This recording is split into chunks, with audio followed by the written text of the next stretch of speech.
For me, music was always the one thing that I enjoyed the most about life. Chester Bennington's voice shook stadiums and defined a generation, propelling Linkin Park to worldwide fame with hits like In the End and Numb. The award goes to Linkin Park. But behind the powerful performances and massive success was the story of a fighter who poured his pain into music that would leave a lasting impact on the world. And that's what I remember is this just like lightness, but then you'd hear him and it'd be like, this guy's got darkness. This is the story of Chester Bennington.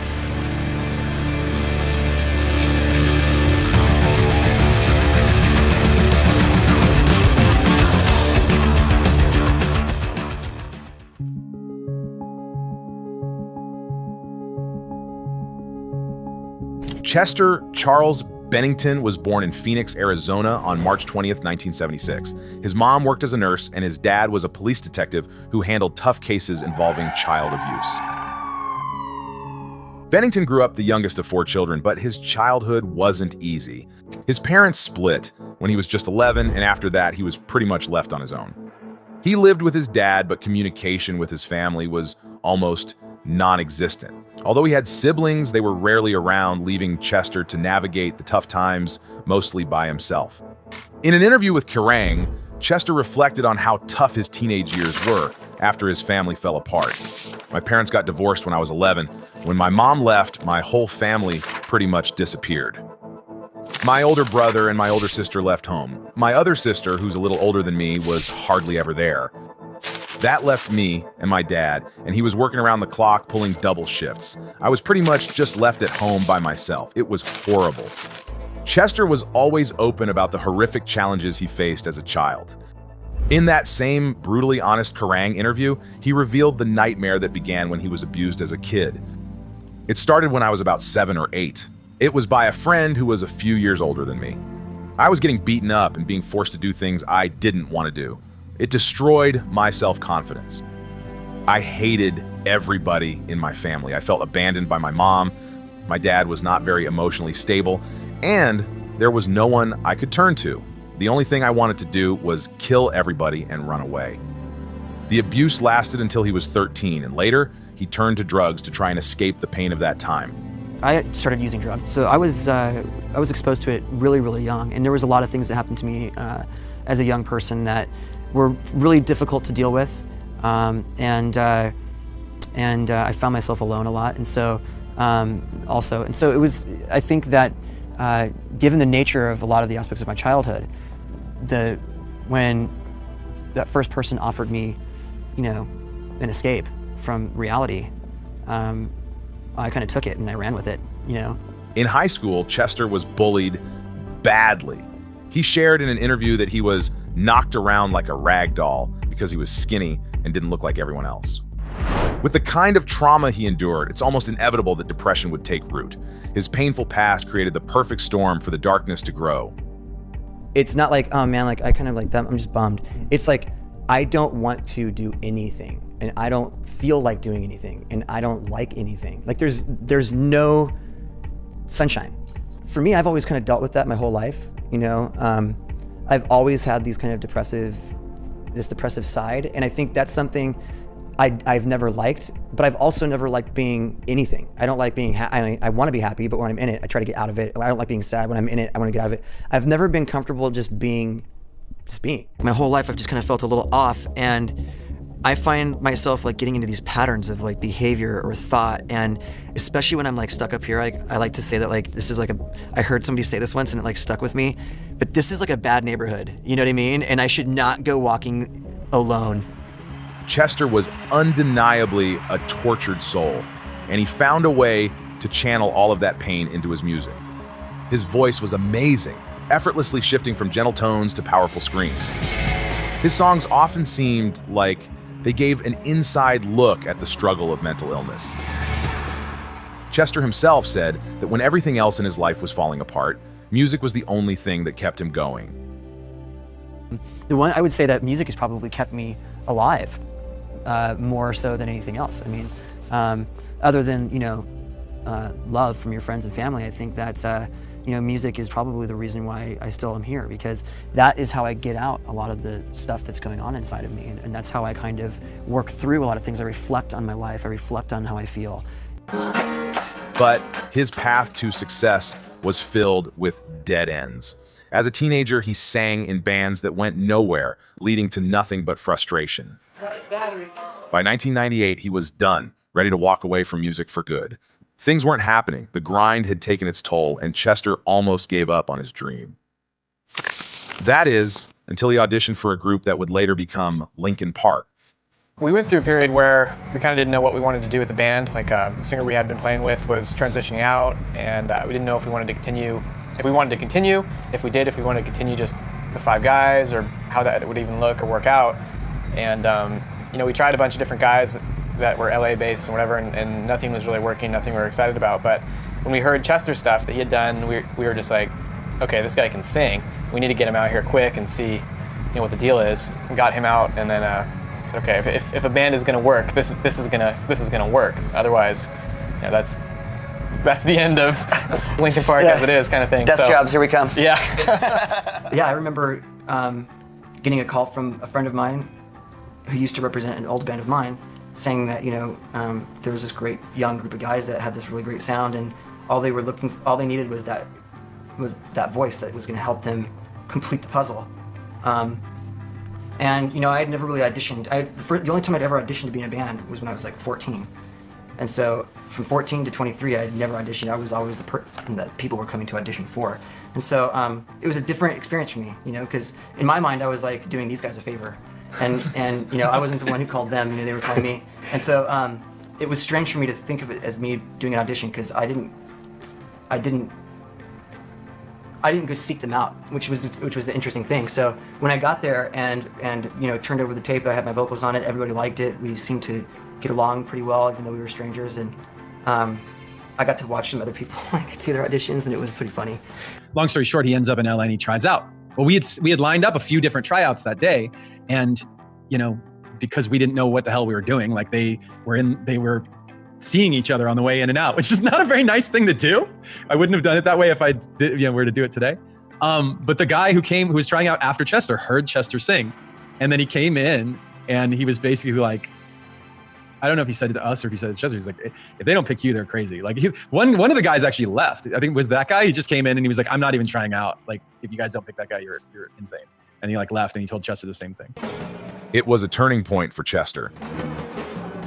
For the first time in his teenage life, his future looked promising, and things finally started to feel hopeful.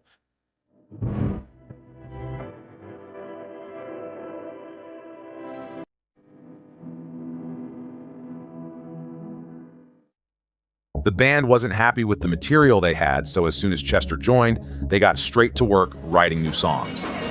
The Hybrid Theory EP was their first release with Chester on vocals. Chester came out to LA just like having started in the band, and he was like kind of living out of his car and deciding, do I want to be in this band? Do they want me in this band? Like, how does it work? Before we'd started working together, Chester had never really screamed on a song. He sang. He didn't like do what he ended up doing on Hybrid Theory. We discovered that together. Talking about the EP, Mike Shinoda said, "It was a small project we put together when Chester first moved to California. It was the first time we were in the studio together.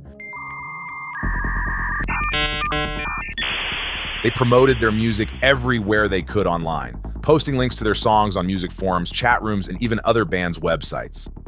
Drummer Rob Borden shared, "I'd tell everyone in the band to recruit 5 or 6 people a day online. We'd go into Korn's chat rooms and say, check out this cool new band called Linkin Park, acting like we weren't actually in the band. We're definitely a band that you can totally say, like, we kind of broke on the web. And the cool thing about that is when we first went to do a US tour, which we'd never done before, there were kids in all these different cities who already knew who we were because they'd heard our stuff on the internet, or they were on our street team, or they'd met someone. It's really distracting, man. We really rode that wave. Like, we were making fans directly on our street team over the internet. And like, that was like a new, I mean, it sounds so ridiculous, but that was like a new thing to do. They even turned Rob's apartment into a DIY operation, spending 10 hours a day packing stickers, CDs, t-shirts, and letters to send out to fans. Even with all the buzz and excitement around it, no one could have predicted just how massive Hybrid Theory would become after its release on October 24th, 2000. It debuted at number 29 on the US Billboard 200, and within a week, it sold 50,000 copies. The award goes to Linkin Park. 4 weeks later, it was certified gold with 500,000 copies sold, and 2 years later, it was still moving 100,000 copies a week in the US alone. Despite the huge success of Hybrid Theory, the album is often left off lists of the best metal, hard rock, or emo albums. It didn't fit neatly into any one genre. People called Linkin Park nu metal, but that label never really fit. They weren't like Korn or Limp Bizkit. Linkin Park mixed rap, screaming, and electronic sounds in a way that made it hard to put them in one box, and that made them stand out to fans while unsettling the purists. And then we got in the studio, and like the people were like that we were working with were saying, you know, we wanted you to change this and change that. This guy has this gimmick where he wears a red hat, and you guys need a gimmick. For us, we were just like, come on, man, like what we're doing, there's a very specific lane that we're trying to go down. Like we have a very specific idea for what this is, and it incorporates these different genres of music. I grew up in hip hop. I know hip hop like the back of my hand. It is what I like live and die by, and I want to put this very specific like type of hip hop in the music. And I know these people don't get it, but somebody out there is going to hear this and get it, that it's really, you know, the choices that we're making are what makes this album what it is. And Chester Bennington wasn't just a frontman. He was a master of dissecting his own mind. He could explain how his anxiety would temporarily fade, only to return as a crushing wave of depression. He likened his mind's final traces of happiness to dirty water swirling down a drain. And that kind of raw honesty made Linkin Park unique.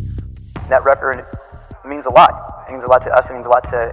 It's allowed us to really know that we can stay true to who we are. We can fight for what we want, and we can take chances that we want to take. So it was a very important record for us. It set the bar for us. They're a reflection of where we are creatively. It's the best thing that we could do with our talents at the time. That's what we always had to do. We had to set that bar high, and we learned a lot from making that record, for sure. Hybrid Theory is loaded with potential singles. Everyone knows Paper Cut, In the End, and Crawling, but the whole album pulses with energy. It's a wild blend of moods: dark, heavy, melodic, and emotional. It's no wonder the album immediately connected with such a wide audience. Hybrid Theory is rightfully hailed as a groundbreaking album, but in the shadow of all that praise lies one of Linkin Park's most overlooked masterpieces, Reanimation. Less than 2 years after their debut, the band unleashed this remix album, which in many ways it's arguably their most underrated work. Reanimation is where they started departing from nu metal, diving headfirst into electronic and experimental sounds. This isn't just a remix album, it's a complete reimagining. It's darker, grittier, and more akin to an underground hip-hop record, blending elements of industrial and electronic music to create a harsher, more jarring sound, one that wouldn't stand a chance on mainstream radio. Vocally, things shift as well. Shinoda's verses come to the forefront, while Bennington's voice often takes a back seat, functioning more as hooks or getting chopped up and remixed into the production. It gives the album a fresh sound that's different from what fans were used to, but no less powerful. I do think they could have trimmed some of the fat here, but overall, it's incredibly solid and criminally underrated. After the success of Hybrid Theory and Reanimation, Linkin Park hit the road, touring across the US. They received invitations to perform at huge events like Ozfest and the Family Values Tour. They even started their own tour, Project Revolution, bringing along artists like Cypress Hill, Edema, and Snoop Dogg. Within a year, they had performed at over 320 concerts. On the surface, Chester was on top of the world, riding the wave of the band's meteoric success. But inside, he was fighting demons no one could see.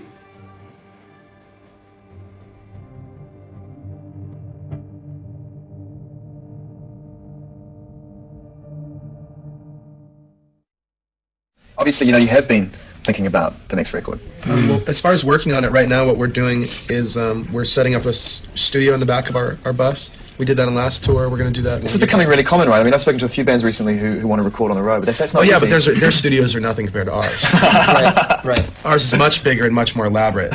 Well, we're really, we're really into working with like computer-based recording equipment, and I think we stay pretty on top of it, like as far as the technology. The band officially announced the production of a new studio album in December 2002, revealing that their new work was inspired by the rocky cliffs of Meteora in Greece, where ancient monasteries sit high above the ground. When Meteora debuted on March 25, 2003, it gained worldwide recognition almost instantly. But by 2003, the music scene was shifting. Rock radio was leaning towards 70s garage rock and pop punk. Bands like Incubus and Deftones, who once were lumped into the new metal movement, were exploring new sounds. Even Limp Bizkit was covering The Who. Everyone seemed to be looking for a way out of new metal, seeking respect in new genres. Let's be real, new metal was never going to win over the music elite. Linkin Park knew this, and it pissed them off. So when they went into the studio for Meteora, they made a choice. They weren't just going to stick to the formula, they were going to evolve, whether anyone liked it or not.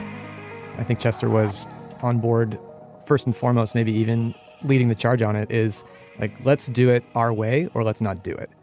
Like he was a champion for that in so many ways, even coming into Meteora. So they threw everything into the mix. They flipped acoustic guitars backward on Somewhere I Belong and sampled Japanese flutes for Nobody's Listening.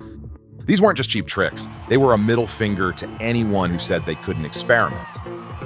Sure, the songs were more layered, harder to digest at first, but when they landed, they slammed, and nothing hits harder than Faint. Faint isn't just a highlight, it's the moment of the album. It crushes everything else around it, turning skeptics into believers. It's as if the band heard Outkast's B.O.B. and made their own version of it. With breakbeat samples and wild strings, Faint doesn't just demand your attention, it grabs you by the throat. It's undeniable.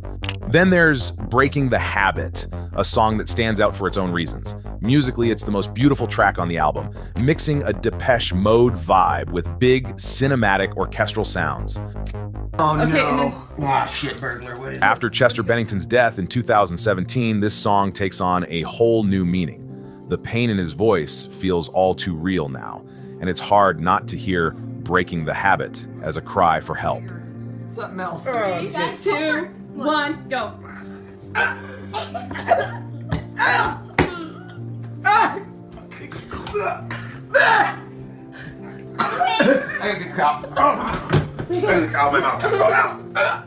The thing that I remember about Chester, my prevailing top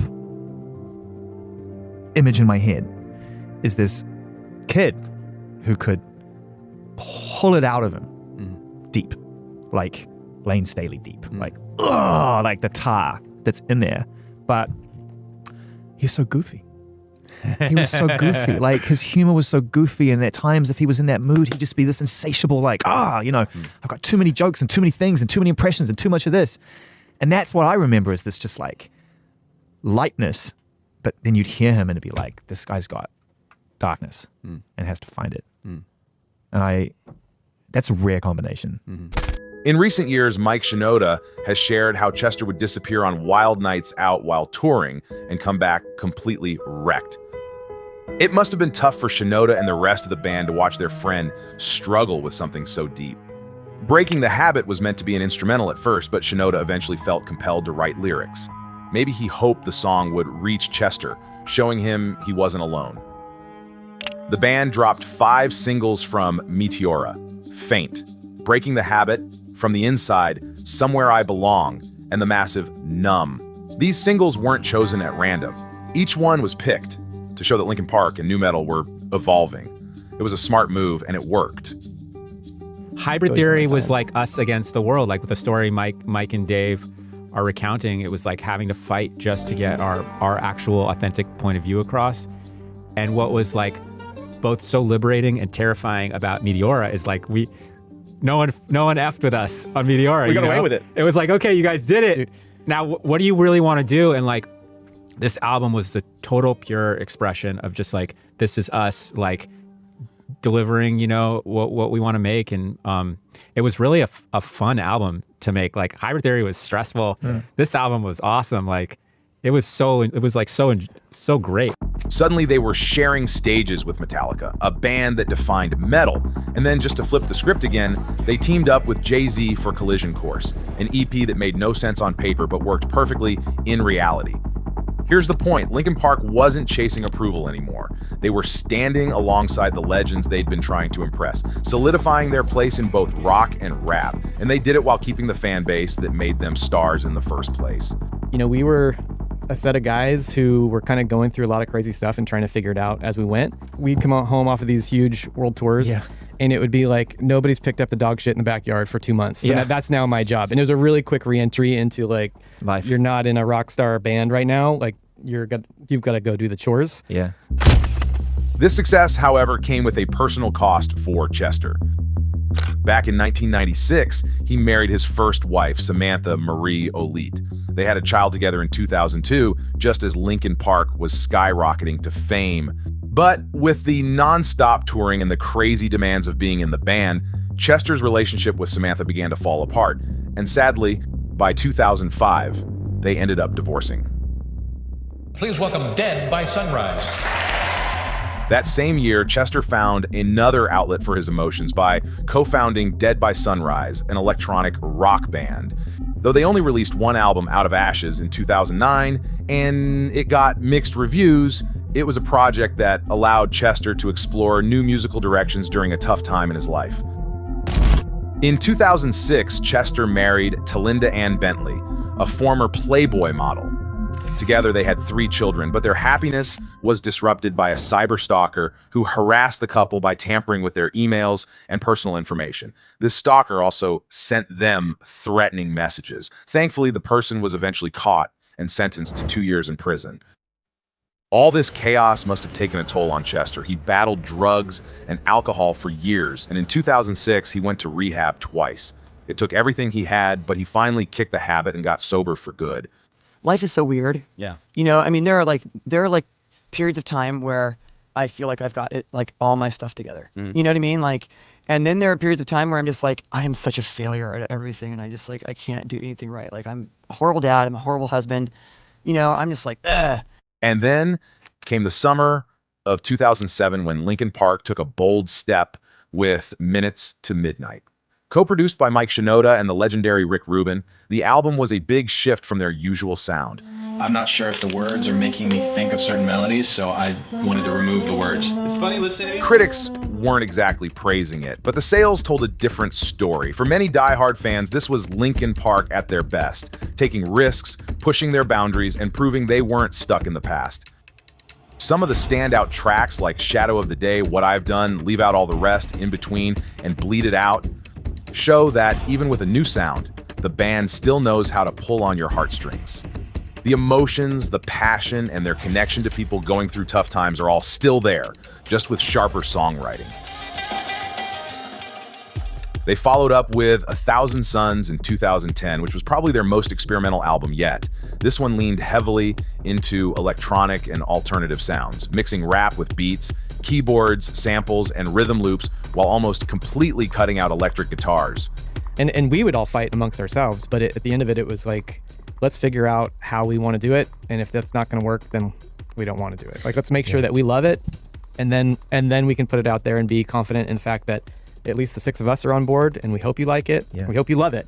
But if not, we've done all we can do, instead of like the reverse of that, which is kind of listening to the outside ideas and kind of getting that weird feeling in your stomach of like, I don't know if this is how I want to do this. I don't know if this is how I want to create or approach this process. I think that's one thing. While fans love the album today, back when it first dropped, it was a lot to take in. Many people didn't fully get it or appreciate just how different it was. Say what you want about Linkin Park, but they made a choice to grow with their audience, adapt to the times, and keep pushing boundaries. You gotta impress yourself first. You gotta make the songs that you go, damn, that's a good song. Like if no one else likes that song, I know I'm on good footing because I think it's great. But see, these are the decisions that get made. Living Things, released in 2012, was a continuation of the experimental route they'd set with 1,000 Suns, blending electronic and rock in a way that had critics nodding with approval. The production was sharp, the sound was a mix of the old aggressive style and new electronic influences. But fans were divided. Some embraced the balance of styles, while others were left wanting more of that hard-hitting new metal punch. And with this album, we weren't really necessarily talking about social issues. We were talking about relationships. We were talking about human emotions. I think the only thing that we really tried to put into this album was something that Mike and I had talked about when we were touring, was let's write a bunch of songs that would be fun to play live and keep the energy up and be exciting for our fans to get into, which kind of inspired us to go back to, you know, some of the things that some of our earlier fans would be more familiar with, some of the things that we may have alienated them in some respects over the last couple albums with 1,000 Suns and with Minutes to Midnight. We've gone back to a couple of the stylistic things that people who got into us early in our career would be more familiar with, and we mix those with some of the things that we've learned since we began working with Rick Rubin. The Hunting Party, released 2 years later, felt like a rebellion. It was a direct response to the softer, electronic vibes of their previous albums. The band brought the guitars back in full force, delivering an album that was raw, aggressive, and unapologetically loud. Some fans hailed it as a return to form, while critics saw it as a bold statement against the watered-down trends in mainstream rock, although some argued it lacked the innovation they'd come to expect from Linkin Park. Then came One More Light in 2017, which shocked everyone.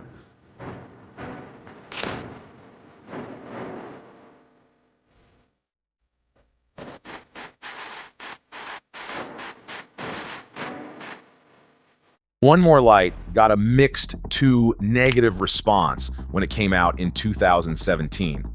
The main issue for critics and fans was that it sounded more like a pop album than what they were expecting from Linkin Park. So it seems that this new Linkin Park album, it's not good. This is the opposite of what a band of Linkin Park's history and caliber should be doing at this point in their career. It's like they're trying too hard to appeal to a generation of listeners who it's just not going to happen. It's never going to happen. All you're going to do is alienate and tick off the listeners who have stuck with you from back in the day. And believe me, at this point, you want those people to continue riding with you. You don't want to shake that boat. You don't want to kick them off the bus, because they're going to leave if you come out with another album like this. They're going to go. Despite this, it did well commercially, debuting at #1 on the Billboard 200, showing that the band still had a strong fan base. There's a reason why all 6 of us voted for those tracks. It's because they're amazing songs, dude. Like, I was even trying to just sing like a whatever vocal in here for One More Light, dude. I started fucking crying, dude. You know what I mean? Like, that's the kind of record we're making. But the reception highlighted the challenge artists face when changing their sound and identity. What's baffling is why a band with such a versatile history, from nu metal and rap rock to grand symphonic pop rock, caught so much backlash for doing something different. If these 10 songs had been spread out as occasional ballads on future albums, more fans probably would have embraced them. Instead, the fact that all these pop songs were crammed into one 40-minute album seemed to be what set people off. They were so hung up on the idea of a soft Linkin Park that they didn't even give the album a fair shot. For those who do give One More Light an open-minded listen, there's plenty to like. The catchy choruses in Good Goodbye, the beautiful guest vocals from Kiara on Heavy, the thoughtful lyrics in Halfway Right, and the unique vibe of Sharp Edges all show that the band could still make great music, whatever style they choose to adapt. This morning, the music world is remembering grunge rock pioneer Chris Cornell. Breaking news update. In the last 15 minutes, the medical examiner has confirmed that rocker Chris Cornell has committed suicide. On May 26th, a week after One More Light dropped, Chester Bennington found himself giving the most raw, heart-wrenching performance of his life.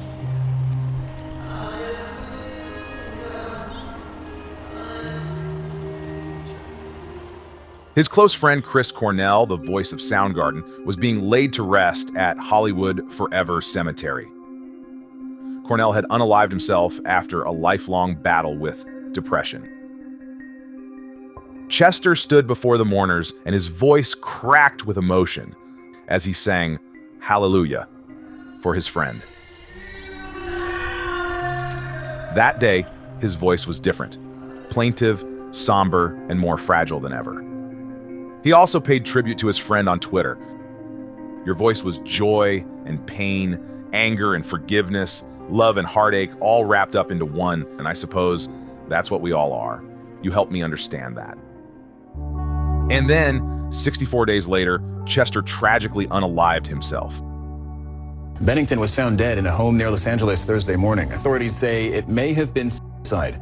In the days before his death, Chester had been in Arizona, trying to find a bit of peace with Talinda and the kids at their cabin in Sedona. It was a family escape before Linkin Park's massive North American tour was set to kick off later that month. Something else. 3, 2, 1, go.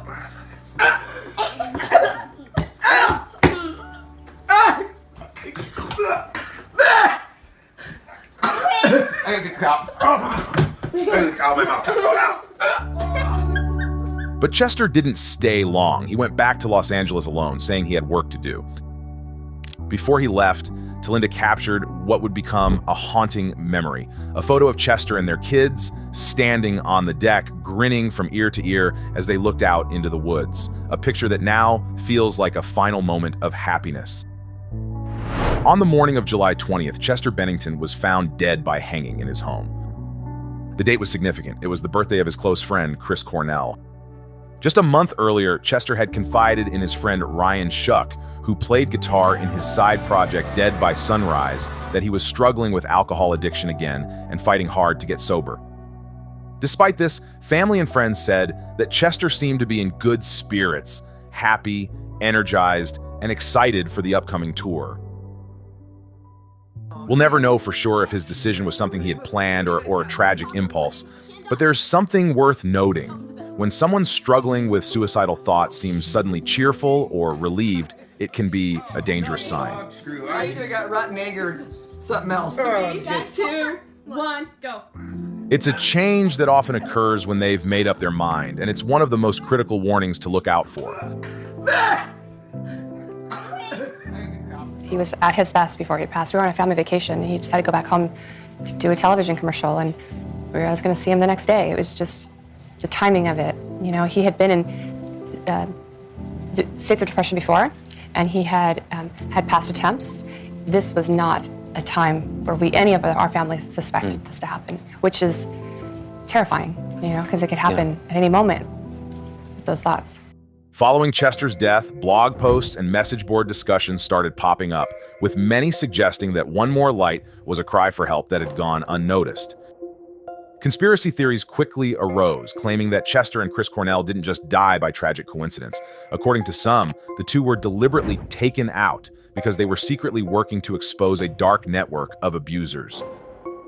"We're trying to remind ourselves," the band wrote to Chester following his death, "that the demons who took you away from us were always part of the deal. After all, it was the way you sang about those demons that made everyone fall in love with you in the first place." Did you doubt at any time that, like, oh, now Chester's gone, maybe I don't want to do music anymore? Was there any of that? Yeah. No. Of course. 100%. 100%. It's like, for me, it just felt like too much. Like to get back on it and try and do some version of music and also be seen through the lens of what had happened. Yeah. Like for that to be attached. It was like being a member of a club that I didn't want to join. The truth is, we'll never know why the darkness that haunted Chester his entire life won out on July 20th, 2017. From the outside, he was a beacon of light, spending time with family, sharing laughs with friends, practicing his new songs, and getting ready for his tour. But all of that fought against years of deep trauma, addiction battles, and crushing depression. To suggest there's a simple reason for his death or to claim his music was some kind of warning we all missed is to ignore the complexity of his struggle. There are no neat explanations, and there never will be.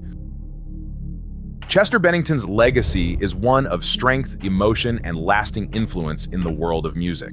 As the frontman of Linkin Park, he became a voice for a generation, turning his struggles with pain, addiction, and mental health into powerful lyrics that resonated with fans everywhere. His voice, with its mix of raw emotion and intensity, helped shape rock music in the early 2000s, creating a unique sound that blended metal, hip-hop, and alternative rock. But Chester's impact went beyond the music. He challenged us all to be real about our struggles. His openness about addiction, pain, and mental health issues sparked conversations and inspired countless people to seek help. The vulnerability and strength he put into his art still live on through his songs, reminding us that even the darkest battles can give birth to something beautiful.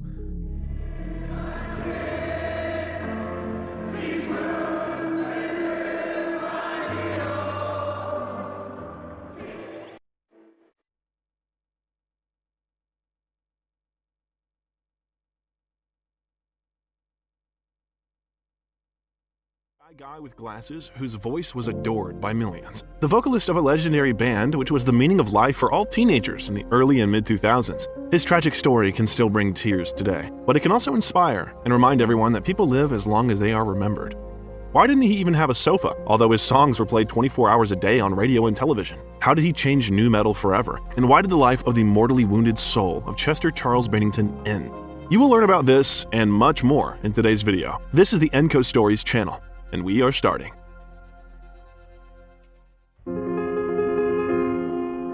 Say what you want about me as a person. Say what you want about me as a creator. I don't care.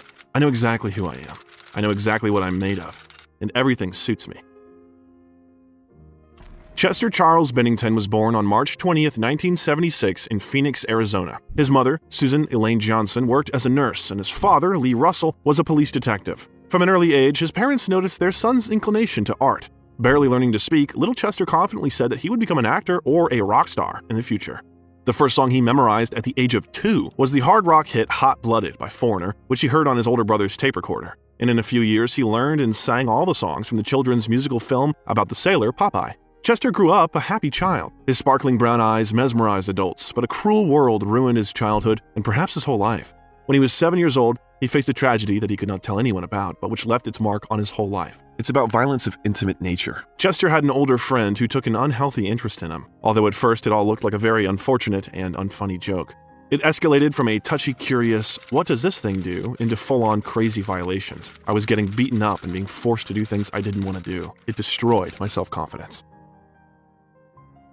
The horror did not end, but repeated again and again, year after year, until Chester turned 13. At first, he was too scared to tell anyone, afraid that he would not be believed. In a bitter irony, his father had encountered similar cases at work more than once, but was so busy that he did not notice the horror that his son experienced every day. The fact that his parents divorced when he was 11 added up to the existing stress. Chester and his sister stayed with their father, and his older brother and another sister stayed with their mother. The only friend to whom Chester could tell everything, and even the most terrible thoughts, was a blank sheet of paper. The drawings, the first clumsy but honest poems, all this was an echo of his inner pain. One day, some of these poems will be turned into songs, and millions of people will be able to understand and share his pain. In addition to these problems, there was also bullying at school. Chester was clumsy, shy, very thin, wore glasses, and was often bullied. Only music saved him from all problems.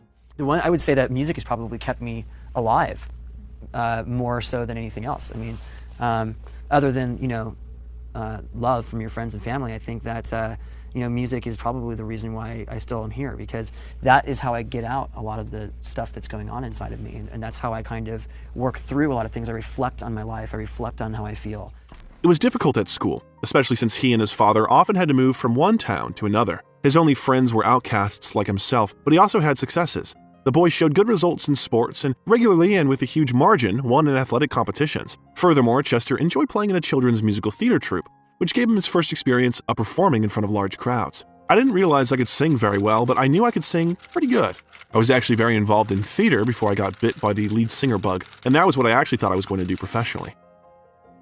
And although Chester's soul really lay in acting, and in the future he would get several episodic roles in movies, his true passion was singing. Although he quickly lost interest in sports, Chester trained his voice constantly and tirelessly. Eventually, he would learn to scream like a devil and sing like an angel.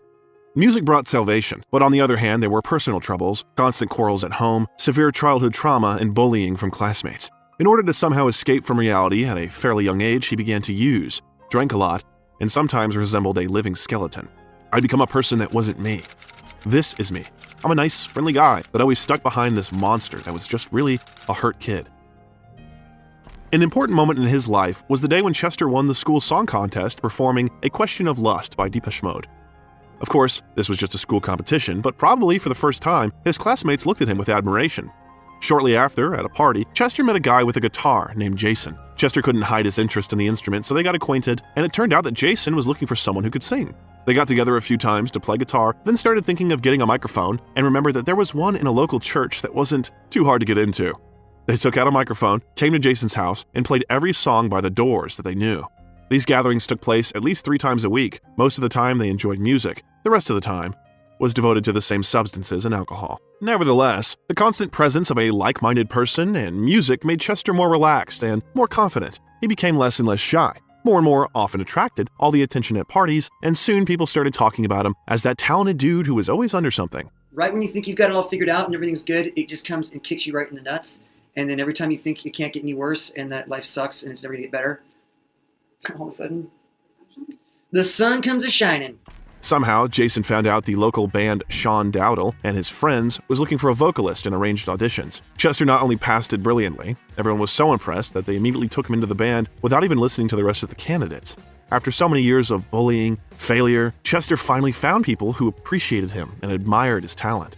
In 1992, they formed the band, with Chester on lead vocals, Jason on bass, Chris Goad on guitar, and Sean Dowdle on drums. The boys wanted Chester in their band so badly that Sean even came to ask his father for permission. He, of course, was not delighted with the offer, but showed angelic patience and said that if Chester would study normally, then he would not mind. In about a year, the band put together a demo tape with 3 of their own songs. They also learned to play a huge number of covers for Nirvana, Ramones, Stone Temple Pilots, Guns N' Roses, and managed to give more than 70 concerts with this material. Then, their music sounded like this.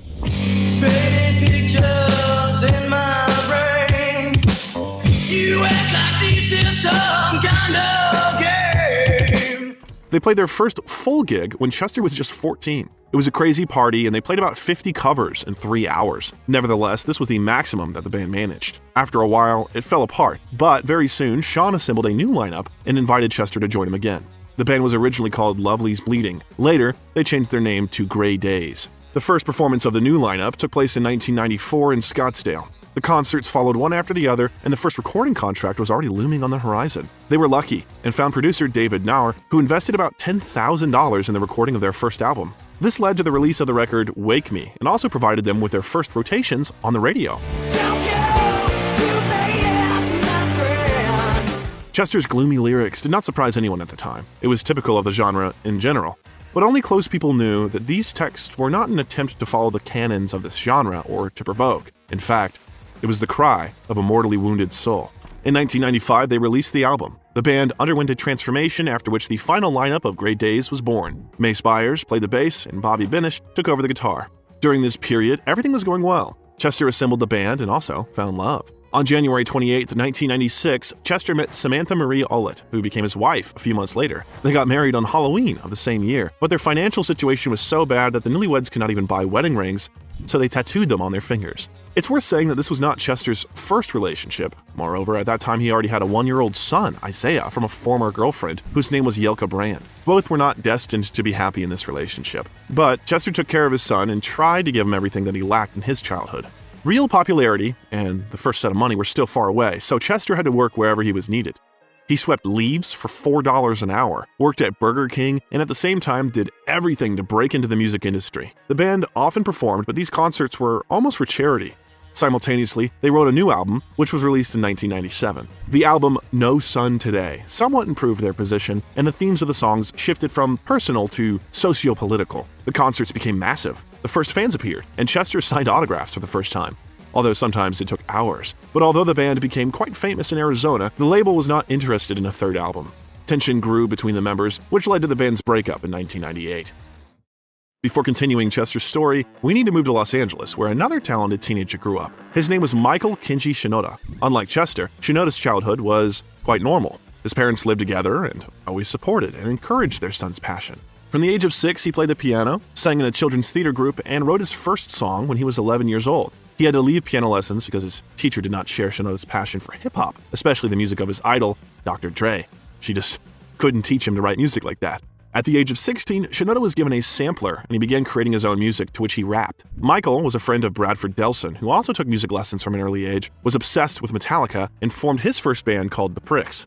The band also included his neighbor, Mark Wakefield. Later, Mike, Mark, and Brad met a young Robert Gregory Burden, who started a new band called Relative Degree. Mike attended their sessions just to watch Rob play and pick up interesting samples for their songs. In the winter of 1995 to 1996, Mike and Mark formed a new band called Zero, with the intention of making music that combined their passion for rock and hip-hop. With this idea, they recorded their first demo, and fate brought them together with producer Jeff Blue. Jeff was able to see the band's potential, so he offered them a deal with a little financial backing, $4,000 up front and $1,000 for a demo recording.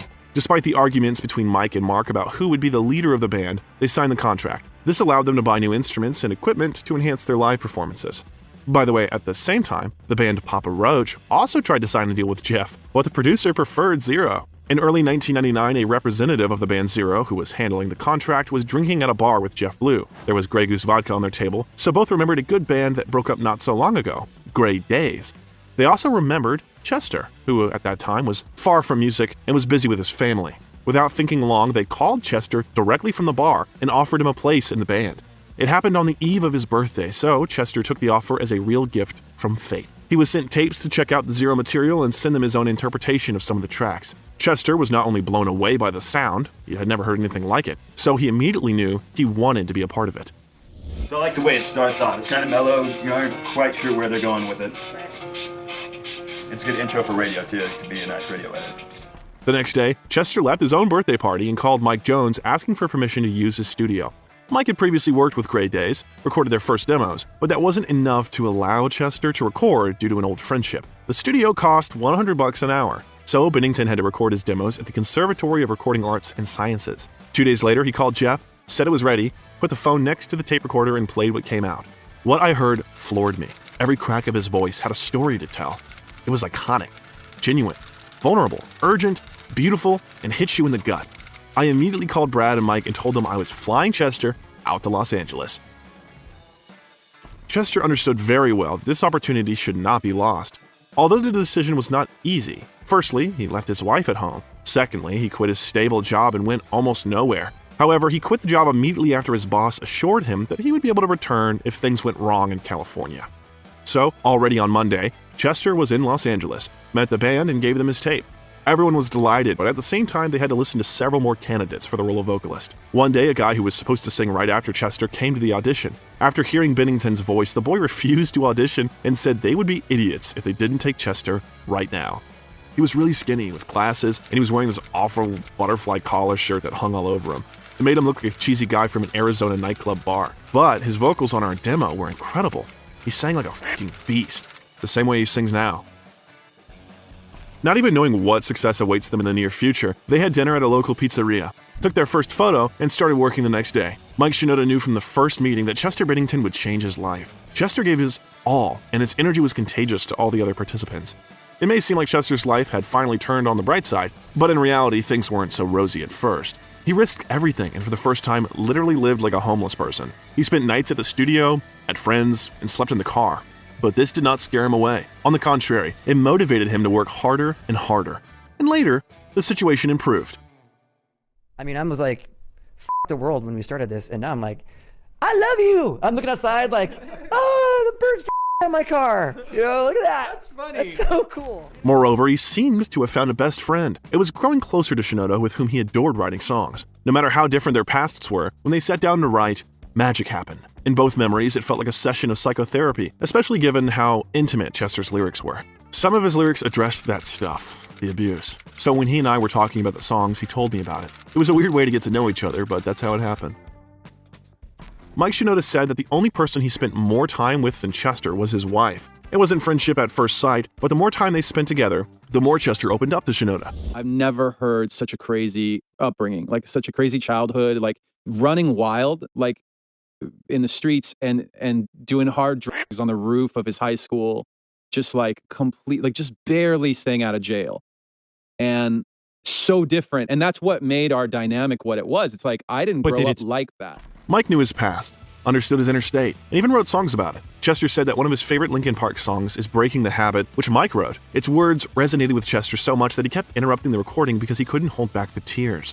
Nevertheless, Chester recorded all the vocal parts in one day. The debut album was called Hybrid Theory and was independently published by the band with a circulation of 1,500 discs. The band, with Chester on vocals, was for a while named the same as their first album, but later, that too was changed. Realizing that no one knew them yet, they let everyone download the songs for free on their website. Moreover, they went to music forums and chat rooms in order to promote their music. The guys were not too shy to engage in their own promotion. Sometimes they entered the popular chat of the Korn band and wrote something like, "A new band has appeared. Hybrid Theory. Rate it." Between August 1999 and May 2000, the band played in several clubs in California and Arizona. On August 27, 1999, they were invited to the Big Fish Pub in Tempe, the same club where Daze had last performed a year earlier. Unfortunately, their performances did not have much success. Besides, they continued to hear rejections from record companies, and no prospects were foreseen. They sincerely thought that they had invented a unique style, but while they were on their way to the top, quite a few bands appeared before their eyes that combined both rap and rock in their music. Then they decided that they would simply be the best of them. Surprisingly, this simple strategy soon paid off, and in 1999 they finally signed a contract with Warner Bros. Records. The first problem was the name. Warner already had a band called Hybrid, so each member came up with about 30 names, and then everyone voted on the best one. If the guys had a different mindset, today we might know Linkin Park as Clear, Probing Loggers, or Platinum Lotus Foundation. Chester came up with the name Linkin Park when he drove past the park of the same name in his hometown. Then appeared a new problem with this name. There were a lot of such parks in the United States, and a domain with such a name would cost $10,000. With the rest, they found a free domain, Lincoln, for $10. And on May 24, 2000, they registered the domain linkinpark.com. The first show they performed under the new and final name was June 9, 2000 in West Hollywood. Then they gathered about 30 people, mostly their friends. Free musicians who were used to doing everything on their own could not avoid conflict with serious people from the label who sought to control everything. For example, the label wanted the charismatic Chester to front the band, but he refused because he thought it was unfair. Furthermore, the label tried to edit the songs. They wanted to change Mike's style to make him look like Fred Durst from Limp Bizkit. The label created many difficulties, but the more time the guys spent in the studio, the stronger was the bond between them. They continued to work on their music and their style without losing their own authenticity, and without listening to stupid advice. The album was written at a marathon pace. Mike and Chester were both exhausted and happy. All the pressure they felt from the producers was poured into the song that eventually brought them their first notable success. On October 3, 2000, the guys went to the nearest 24-hour store and waited until midnight to be the first to buy a copy of their debut album. They were trying to guess how many copies they could sell. Someone said about 3,000. Chester was a real optimist and said 8,000. By the way, if you want, you can pause and write your version in the comments. How many copies did they manage to sell? We'll tell you the correct answer in a moment. Everyone was wrong. In the first week, the album sold 50,000 copies, which greatly exceeded all their expectations. The album broke sales records in the United States, and Linkin Park almost instantly became the idols of all teenagers. The album consists of hits including the band's most famous, most recognizable composition, In the End. Even if you're not a fan, you will 100% recognize this song from the first few seconds.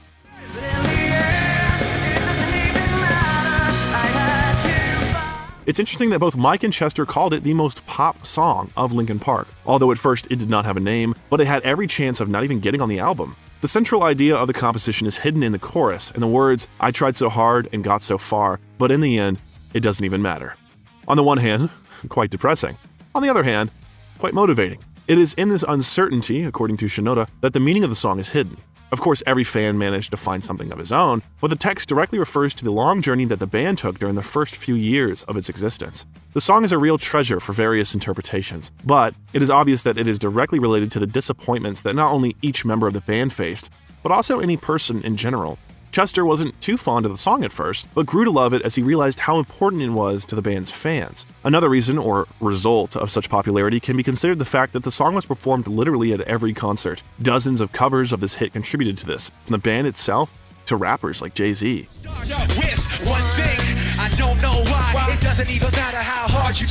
It's safe to say that the album was destined for success, although the musicians doubted it. In addition to good music that literally pushed the boundaries of the genre, the album was also filled with strong lyrics in which they were not shy in talking about their problems. This is what made the band the voice of the teenagers of that generation, and what led to the formation of one of the largest and most famous fandoms in the history of music. There is one story that perfectly demonstrates how much their popularity grew after the album release. On November 11th, Linkin Park was supposed to perform at a sponsored concert, which was supposed to take place in the parking lot of a shopping center. But instead of 500 spectators, 5,000 people came. And while the area around the parking lot was paralyzed by traffic jams, the new stars calmly prepared for the performance. Forfeit the game before somebody else takes you out of the frame. Put your name to shame, cover up your face. You can't run the race, the pace is too fast, you just won't last. Come on. In honor of the album going platinum, Chester got a Linkin Park tattoo on his back. He later got another tattoo dedicated to the band, a soldier from the cover of Hybrid Theory on his left leg. In general, Chester's photos show that he was a fan of tattoos. He first tattooed a carp on his right bicep when he was 18 years old. His zodiac sign, Pisces, is tattooed on his left bicep. A zombie gypsy can be seen on his right arm, a pirate's skull on one elbow, and a skull with a web and a rose on the other. On his back were 2 dragons and a 6-armed witch, and on his ring finger was the wedding ring we already mentioned. In July 2000, he got a flame tattoo on his wrists, which became his trademark. This world had fascinated him since his teenage years, and Chester said that tattoos were important to him because they were pain and pleasure at the same time. In 2002, Chester became a father again. Samantha gave birth to his son, Draven Sebastian. And from the outside, it seemed that Bennington was living his best life. Unfortunately, this feeling was misleading. Reaping the fruits of the long-awaited success, the band gave concert after concert and simultaneously worked on the second album, right on tour, during which time they wrote about 80 demos. But only 13 of them were included in the tracklist of the second album, which was called Meteora. It was released on March 25, 2003, and sold almost 1 million copies in just 1 week. By the end of the year, more than 7 million copies had been sold, making the album the 4th best-selling album of 2003. 50 Cent's debut album, Get Rich or Die Tryin', took first place at the time. Meteora became a conditional continuation of the first album, but the lyrics and sound became more mature and professional. The album continued to develop themes of loneliness, pain, anger, but at the same time gave listeners hope for a better future. All this was clearly synchronized with the mood of the people of that time, which logically led to even greater love of the audience and even greater success. A typical problem with any band's second album was that critics had split into 2 camps. Some praised this release because it resembled the previous one, while others criticized it for the same, saying that the band was not developing and was engaged in self-repetition for the sake of profits. Chester said that there was some truth in the second version because Meteora was essentially made for fans who wanted to hear a continuation of the first album. Nevertheless, the number of people who liked Meteora was so much more. Somewhere I Belong was the first single that immediately spoke of self-identity and self-discovery. People spend their whole lives searching for their way, trying to put aside the past, get rid of the pain that prevents them from finally finding their place. Chester hated this song during the recording because it took too long. Think about it, 40 different choruses were written for it, and the process of recording it was one of the most difficult. But the result was worth it. Chester was living the life of a rock star, partying, drinking heavily, and gradually distancing himself from the rest of the band. It was a difficult time for him. Besides alcohol, which would later become a real affliction, he suffered from diaphragm problems caused by an infection. He hid it from everyone until the day his wife found him passed out in their house. He was immediately sent to intensive care in Los Angeles, where he underwent treatment and regained consciousness. Due to hospitalization, they had to postpone the European tour and shooting of the music video for the song Numb, which became the same hit and symbol of the band as In the End. This song holds a special place in the hearts of the band's fans. The song tells about an unhappy person who is finally tired of other people's expectations. They want to be themselves and not adapt to the wishes of other people, even those closest to them. It's about the eternal problem of generations, about parents and children. Adults try to transfer their views, their vision of the world to children, try to make them look like themselves, but this only hinders the growth of individuality and their own identity. It's a perennial problem, so it's no surprise that many people felt personally affected by this problem. Without exaggeration, Linkin Park once again became the voice of a generation that was tired of others expecting from them not what they personally wanted. No matter how many years pass, this song will resonate with people, so it is guaranteed immortality. At this moment, the band's, and personally Chester's, success was absolute. For 4 years in a row, those guys gave their all, not feeling sorry for themselves, so fatigue was also evident. They were barely in their 20s and had everything they could have dreamed of. After the resounding success, the band took a break, which coincided with problems with the label and Chester's divorce from his wife Samantha. All these events led to the fact that he began to drink even more, and music took a back seat. Once he was asked when to expect a new album, and Chester replied that music was the last thing on his mind at that time. As a result of the divorce, he lost his house, his son, and almost all his money, so he had to start all over again. But there was almost no strength left.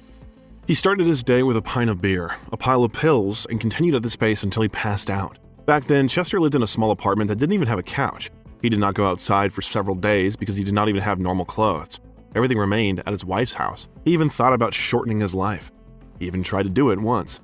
Surprisingly, when he was pulled out of this bottom by a great tragedy, the consequences of which he saw with his own eyes, he was invited to the charity festival Music for Relief, the purpose of which was to raise money for the victims of the tsunami in the Indian Ocean in 2004. He was persuaded to go to Thailand, where Chester saw with his own eyes the schools destroyed by the tsunami, met with the children, and donated almost the last $100,000 to the foundation. This fund still exists today, not least thanks to Linkin Park fans. In 2004, their combined efforts raised nearly $9 million for people affected by tsunamis, earthquakes, and hurricanes. Later, the fund evolved, became more ambitious, and got its own application.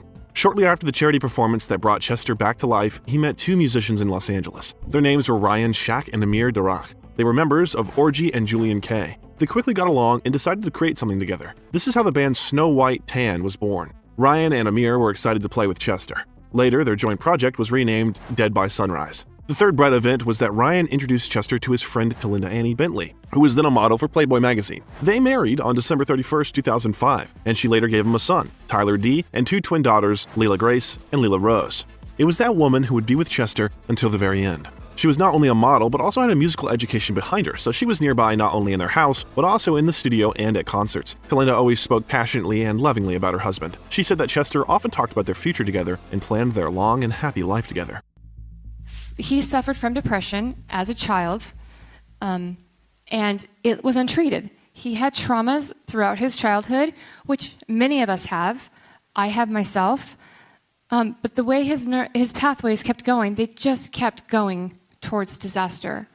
And by the time he died, it was so much work. I believe, as Mike said, it was so much work for him to just do normal stuff, to be happy.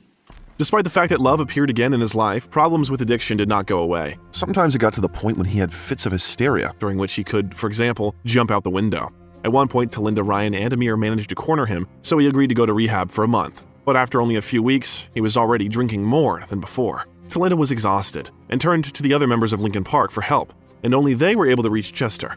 In the end, he just gave up and went back to treatment. I feel that for the first time, I actually have a change of not using. Before, it would always be in the back of my mind. Can I make it through the day without drinking and without lying to everybody? In 2009, they released the album Out of Ashes, which Chester made with the band Dead by Sunrise. Working on the material was difficult, as most of the songs were written in 2005. When his life was falling apart before his eyes, the album symbolized a rise from the ashes. Chester was tired, but whole. And although this album was not too widely successful and the sales numbers were rather modest, for Chester, this band was an outlet. He wasn't on tour or in the studio with Linkin Park. He was trying to record something with Dead by Sunrise. Chester said that fans definitely shouldn't expect a new Dead by Sunrise album every 2 years, but added that a release every 5 is a very likely option. He had separate plans for this project, but unfortunately they were not destined to be realized. In general, moving between bands was quite common for Chester. In the future, he would also temporarily change bands, record music, and perform with those bands with whom he was comfortable at the moment. Chester was once asked who he would choose if he had to choose, Dead by Sunrise or Linkin Park. The performer replied that he loved everyone equally but would choose Linkin Park, because for him they were number one and it's forever. Chester gradually recovered from addiction, was a father of happy children, a good husband, and wanted to play music again. Linkin Park set itself a difficult task, to repeat the success of the previous album but to avoid repeating itself. Talking about their idea for the album, Chester said that they were never afraid to challenge themselves and reinvent the style. He didn't want to make another radio hit that would get stuck in his head. Instead, he wanted to do something more. The album Minutes to Midnight was released on May 15, 2007. The band changed their sound quite radically, and fans did not understand this record immediately, although it later awarded it the first place on the Billboard 200. In the first week, 623,000 copies were sold.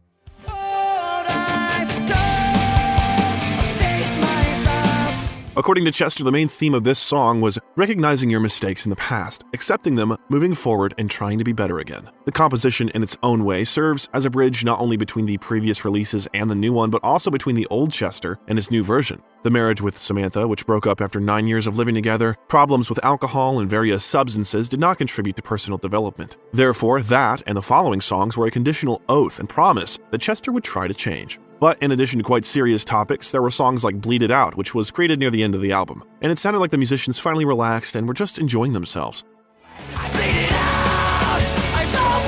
In general, the whole album in one way or another touches upon quite serious topics and openly calls the listener to change. Admit mistakes, but leave the past behind and move forward. And it's not only about the personal, but also about the human in general. The album got that name for a reason. Minutes to Midnight is sent to the doomsday clock. This is an American project that symbolizes the tension in the international situation and progress in the development of nuclear weapons. As soon as there's a new war or other major conflict in the world, its hands move, and midnight on this clock is the moment of the coming nuclear disaster. It's less than a minute and a half to midnight today. This theme will be continued in the band's next album. And if that album scared some fans and made them turn away from their favorite band, then the next one was only supposed to intensify this situation. Instead of writing music as usual, the band spent months experimenting.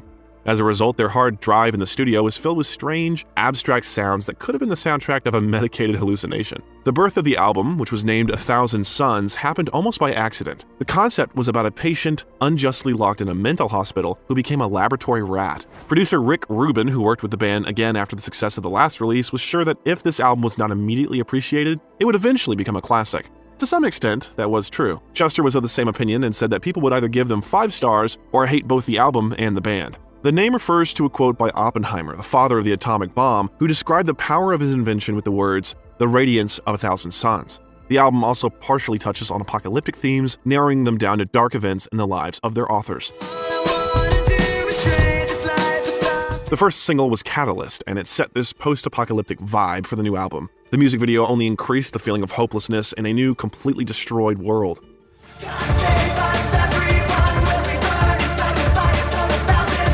Even the name Catalyst indicates the main message. People are the main driving force through which the world is moving into a not-so-bright future. However, even in such a gloomy work, there is a prevailing opinion that although people are leading the world to disaster, only they can change it. And although the album, the title of which refers to the nuclear disaster, was rather gloomy and pessimistic, they ended it on a good note. The song The Messenger is a good reminder that there's a way out of even the most hopeless situation. I realized that I wanted to write a letter to my children. It said that they were entering a cruel world where it would be difficult for them, but they will be able to resist. They would always be loved by their family, and this would be the only lifeline that will pull them out of this chaos and cruelty. Parenthood made Chester a much more mature person, and it's clearly visible in such songs. He stopped yelling at people. Instead, he started talking to them. Those angel voices. For 2 albums in a row, the band talked to listeners about serious issues which divided listeners' opinions about Linkin Park's latest work. For many, this release was not at all what they expected. But despite this, Mike Shinoda calls this album his favorite, and over time, it still got its attention and fans. If the recording process was active and intense, everything was quite calm in Chester's private life. This year, Chester was lucky enough to get into the cast of the new part of the horror series Saw, where he played one of the maniac's victims. Bennington was a huge fan of the series and watched all the episodes multiple times. He played a character named Evan, a skinhead and neo-Nazi who, together with his associates, was punished for racist views and actions. It was a brutal 5-minute scene with candid and brutal shots, but Chester was happy like a child and didn't leave the set until he took pictures with everyone. By the way, this was not his first experience working in the cinema. Chester previously had a cameo in the 2006 action film Crank and its sequel, Crank High Voltage, in 2009. Off the stage, his life was completely devoted to his family and pets. In 2009, he became the face of the Ink Not Mink campaign, whose slogan was, "Be comfortable in your own skin and let animals keep theirs." He encouraged his fans to adopt stray animals rather than buy them and boycotted all fur and leather products. Adoption is really important. Making sure that you get your pets spayed and neutered is extremely important. There's too many animals running around on the streets, being captured, killed. In 2011, the band began writing the next album, prioritizing the studio rather than touring. As Chester told the Rolling Stones in his interview, the band's new goal was to release a new album every 18 months. Touring for years was unbearable, so they wanted to write more. The Living Things album was released on June 26, 2012, and it showed how much the band had grown up. The song Burn It Down became the first single and a new big hit. Shinoda said that the song was about his and Chester's personal stories, as well as their relationship with fame. People turn celebrities into objects of their worship. Then the star does something wrong and instantly becomes an object of hatred. The band faced this for the first time when they changed their sound after the second album. But at that time, they were too old to take such accusations seriously, especially since sometimes they still return to the old sound. Whether it's for nostalgia or for the fans, there's a track on the album called Lost in the Echo that instantly takes you back to the good old days of Linkin Park.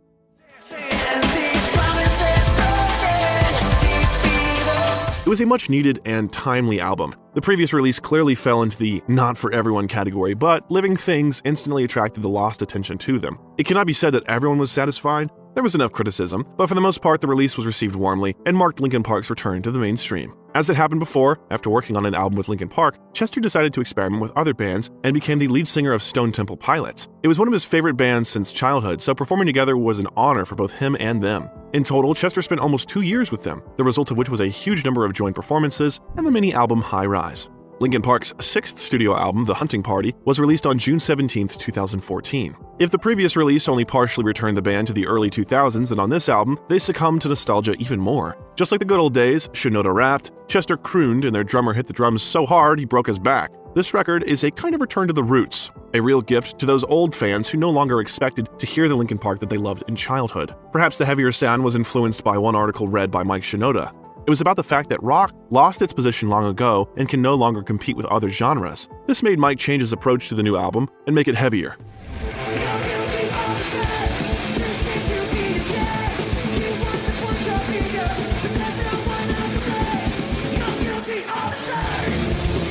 On January 18, 2015, before the start of a concert in Indianapolis, Chester broke his ankle while playing basketball backstage. He jumped up and accidentally stepped on a water bottle, breaking it. Because of this, the following concerts had to be canceled. It later turned out that he needed surgery, so the recovery time was longer than first thought. Chester felt guilty about the band and gradually went back to his old ways. After alcohol and pills came severe depression. This time, he did not hide from the world, but took the first step on his own and went to rehab. During this period, he wrote a song that he never released. Its title perfectly described his attitude to life and the world at that time. I remember, I still have lyrics in my phone. Like, one of the songs is called I Hate the World right now. And that's literally like the punchline of that was the whole chorus. I'm funny. You know what I mean? I didn't know that. And like, I love that. you know, the lyrics were like, I want to punch a hole through the ceiling. You know what I mean? Like, that was where I was at. And then, you know, I got through that part, and then I got through another part, and then it was talking about where I was at after all of those emotions and kind of like dealing with that. So it really is a good representation of where we are now. When Chester came back to life, preparations for the new Linkin Park album began. This time the work was done differently. All members of the band felt that everyone had something to say. Everyone had experienced a lot of stories over the years, so they wanted to share them. They were motivated by a huge fan base to create something new, but they had to like the result. For the first time, they collaborated with several different artists, vocal producers, and songwriters who helped make something fundamentally new. One of the key contributors was songwriter and producer Egg White. He helped write the song One More Light, which also gave the album its title. Who cares when someone's well, I do.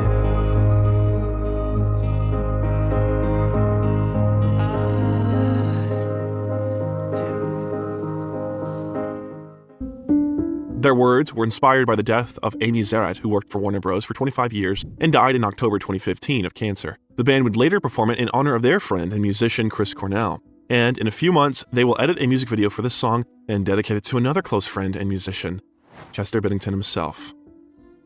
Actually, the main message of the album One More Light was voiced by the first line from the song, I'm dancing with my demons. Nobody can save me, Talking to Myself, and Heavy are a trilogy of songs that show the state Chester was in at the time. Interestingly, most of the songs on this album really feel like Chester's confession, the cry of his soul, and it feels like they were written by him.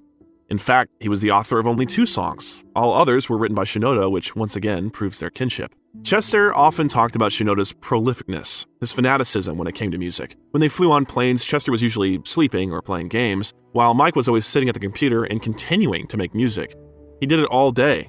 He was obsessed with his work. So it's hard to overestimate Mike Shinoda's contribution to Linkin Park. Unfortunately, the album was received much cooler than the previous one. In fact, they ran into a real wave of hate, accusations of venality and populism.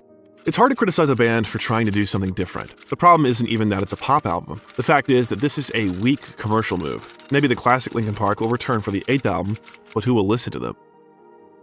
Considering that the album was really very personal for each of the members, such statements were annoying and maddening. This was especially true of Chester, who was sometimes completely ashamed in his expressions towards his haters and promised to explain the meaning of the album when meeting. Of course, not with words. If you are also against hatred and advocate for love, then we have a lot in common. Of course, we don't make legendary albums, but we also try to make interesting and high-quality videos. If you enjoy them, we'll be grateful for the like and subscription. It helps and motivates us a lot. Thank you. Chester had never been shy about being vulnerable, especially when it came to their music.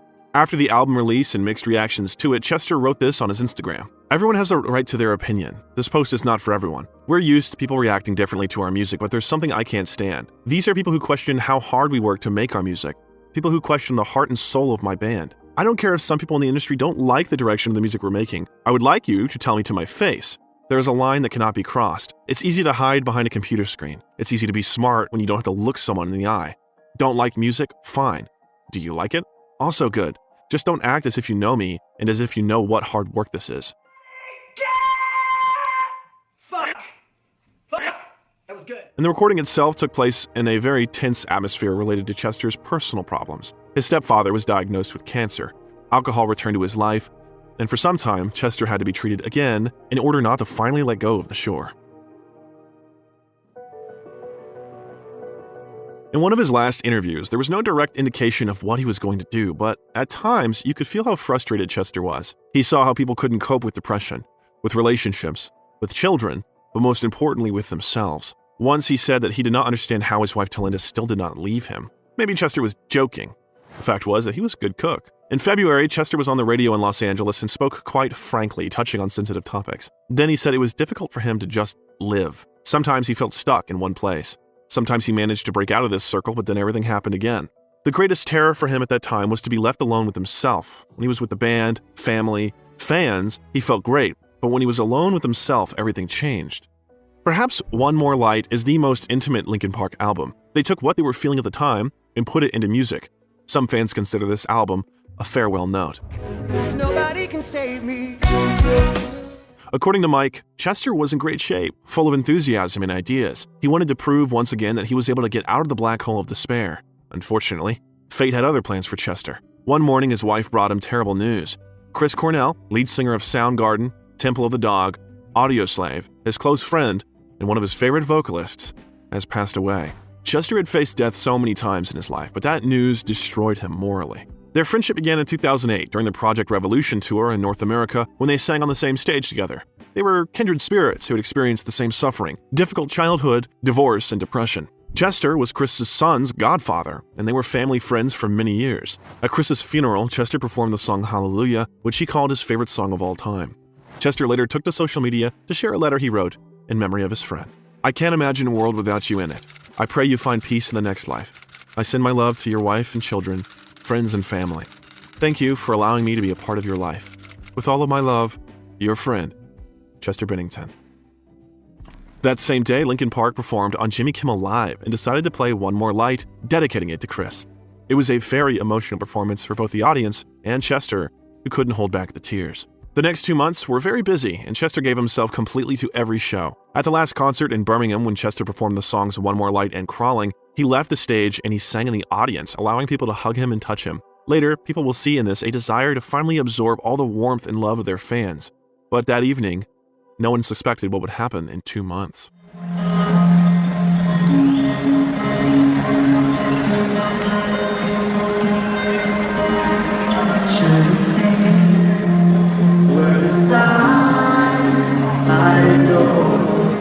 According to Talinda, there were no signs of a disaster that happened just days later.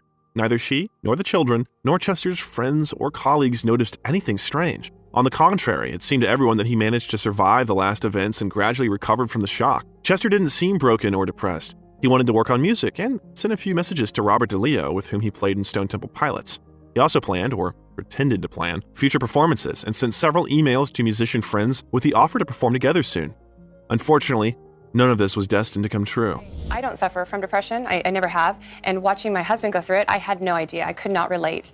And over the years, I learned, I educated myself to the best of my ability. However, I did not understand the severity of his thoughts. He shared them with me. We got him help. And everything happened at a time I can't stress enough. And we thought everything was okay. It was just took us by surprise. It was Thursday, July 20th, 2017. Chester had just returned to his home in South Los Angeles to prepare for a planned photo shoot with the band.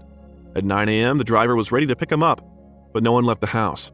Chester's housekeeper knocked on the door, got no answer, and went into the room. The driver heard her screams, rushed into the house, and later called 911. Chester Bennington did not leave a farewell note, and no alcohol or other substances were found in his blood. He was 41 years old, and he passed away on the birthday of his friend Chris Cornell, who also passed away 2 months ago. Throughout his life, Chester has experienced a huge amount of horror and suffering. It was visible in his songs and heard in his voice. Those demons that he had fought and sometimes defeated prevailed that day. According to his wife Talinda, he had remained sober for the past 6 months and even stopped taking antidepressants because of side effects. The next day, she posted a photo of Chester and their kids together from their latest vacation, where he looked very happy. The news reached the other band members, then the press and fans very quickly. Everyone hoped to the last that it was a fake and someone's bad joke, but Mike Shinoda shattered all hopes and confirmed the truth of the news in his Twitter. Chester Bennington was buried on July 29th near his home at the South Coast Botanic Garden. The closed funeral was attended by several hundred people, family members and friends of the musician. As part of the ceremony, a full set of musical instruments was installed on the stage to perform songs in his memory. Linkin Park is currently in a frozen state. In April 2022, Mike Shinoda said that he and the other members of the band are in contact, but there are currently no plans for album and tours. Mike spent the next 8 months after Chester's death in the studio. The result was his mini-album with the eloquent title, Post-Traumatic. According to Mike, this album was written for people who were going through the same hard time of losing Chester. And I want you guys to know that you're 100% allowed to have any feelings you have. And my feelings are about celebration. Because Chester Bennington was one of the best singers of all time. And we were all just fortunate to know him. That's the bottom line. We were just lucky to have him in our lives. We were lucky to have the amazing songs that he sang. And I'm grateful to him for being, for being like that vessel to like make these songs come to life. Despite the darkness Chester Bennington struggled with throughout his life, he remained an incredibly bright person. His music is a medicine that helps you when you feel desolated. His voice is soothing, even when it screams through your headphones. Unfortunately, he did not manage to get out of the maze of his own tragedies, but he definitely made millions of people happier. It's difficult to overestimate his contribution to music and influence on musicians of younger generations. Chester loved his fans, never felt like a star, and treated his work like any other. He felt responsible for taking up other people's time, so he tried to be grateful and put his soul into his singing. To be remembered, and he will be remembered, as one of the greatest vocalists and writers in the history of music. And if strangers who knew Chester only through his songs experienced this loss so hard, it's difficult to imagine what happened to his relatives and friends. His wife Talinda has dedicated her life to the study and dissemination of information about psychological health. In memory of Chester, she founded a program of psychological help called 320 Changes Directions. Its goal is to inform people about psychological help and help fight mental health problems. Chester and Talinda were married for 11 years, and during that time they had 3 children, Tyler, Leela, and Lily. Tyler is now 17 years old, runs a relatively popular TikTok channel, and reacts very strongly to any speculation regarding the death of his father. The voices of Chester's daughters, Leela and Lily, can be heard on the reissue of the album Great Daze, which was released after Bennington's death. I tell a lot of people that they have to earn my trust. I would have sailed away if I known that nothing would change. Moreover, Bennington has 2 more sons from Samantha Ollett, who Chester lived with for 9 years, Jamie and Draven, and also has a son, Isaiah, who was born before his first marriage and whom Chester raised with Samantha and then with Talinda. Music was probably the only way for Chester to convey his feelings. He went through so much grief, but in the end he was sure of that fundamental power which gave to the world much more than he received. Love is the thing that makes us want to become better people. It's the thing that keeps us connected to others. It's the thing that gives us compassion. It's the thing that gives us the drive to do really great things with our lives. And it's the thing you can always depend and count on when you can't count on anything else. Despite the fact that it was a rather tragic story, we hope that it was able to inspire you. If you liked it, we would be grateful for your like. Also, if you're interested, you can watch other videos about other outstanding personalities. Click on the video that appeared on your screen to do this. You were watching the Encode Stories channel. Thanks for being with us, and see you soon.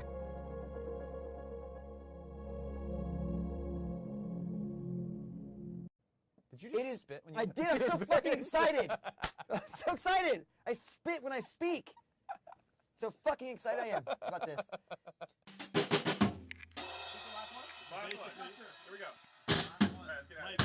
That's Mac, that is me, and my name is Chester.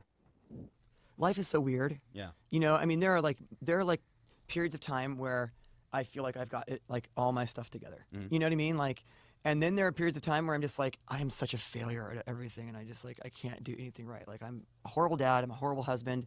You know, I'm just like, ugh. And it's funny, but like, this is what's great about being a dad. Yeah. Is like when you're around your kids, like none of that stuff matters.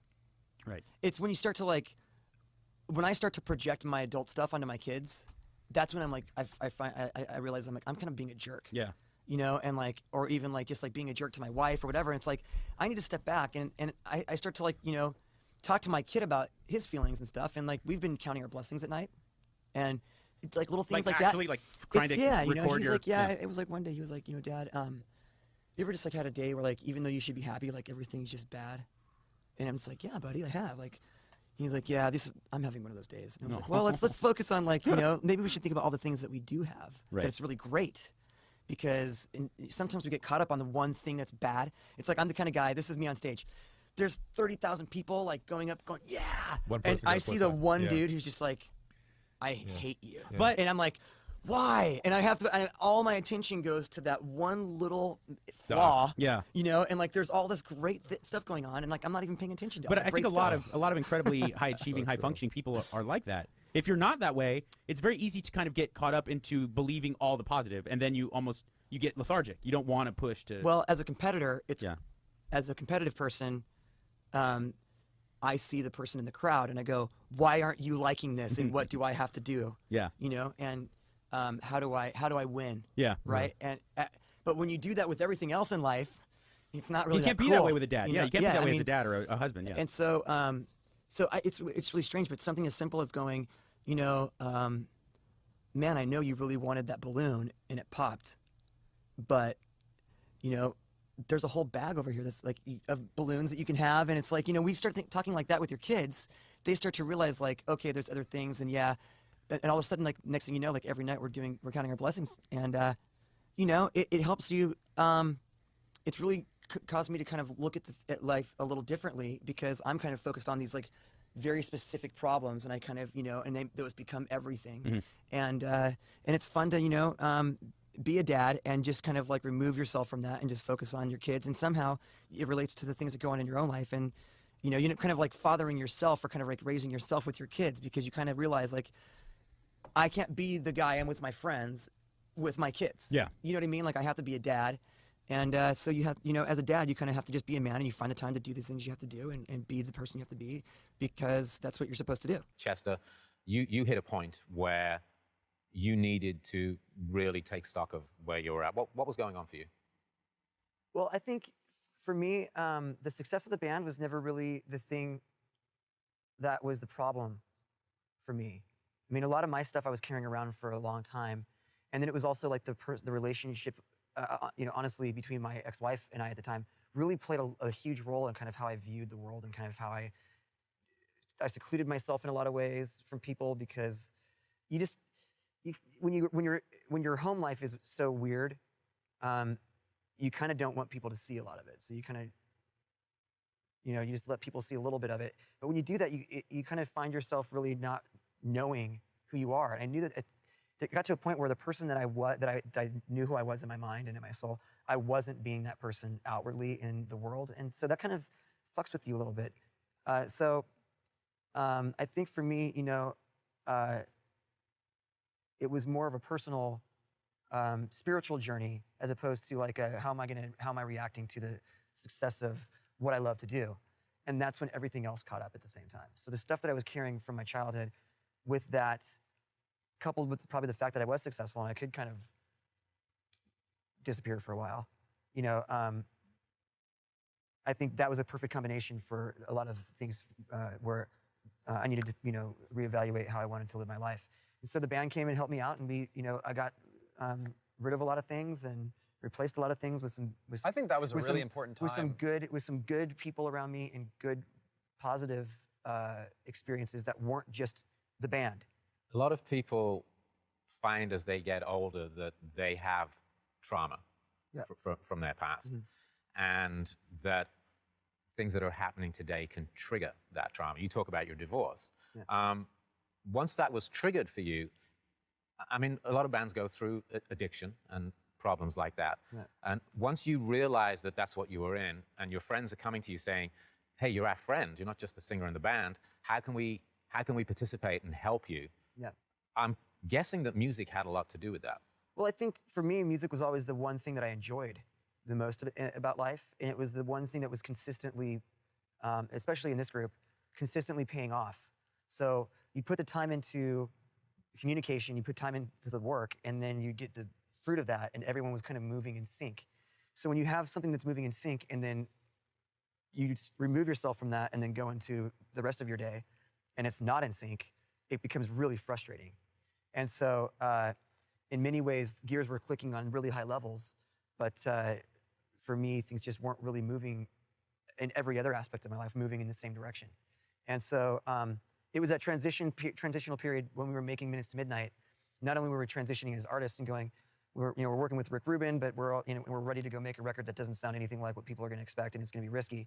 But it was also like, okay, I'm going to now go work on enjoying the rest of life outside of making music.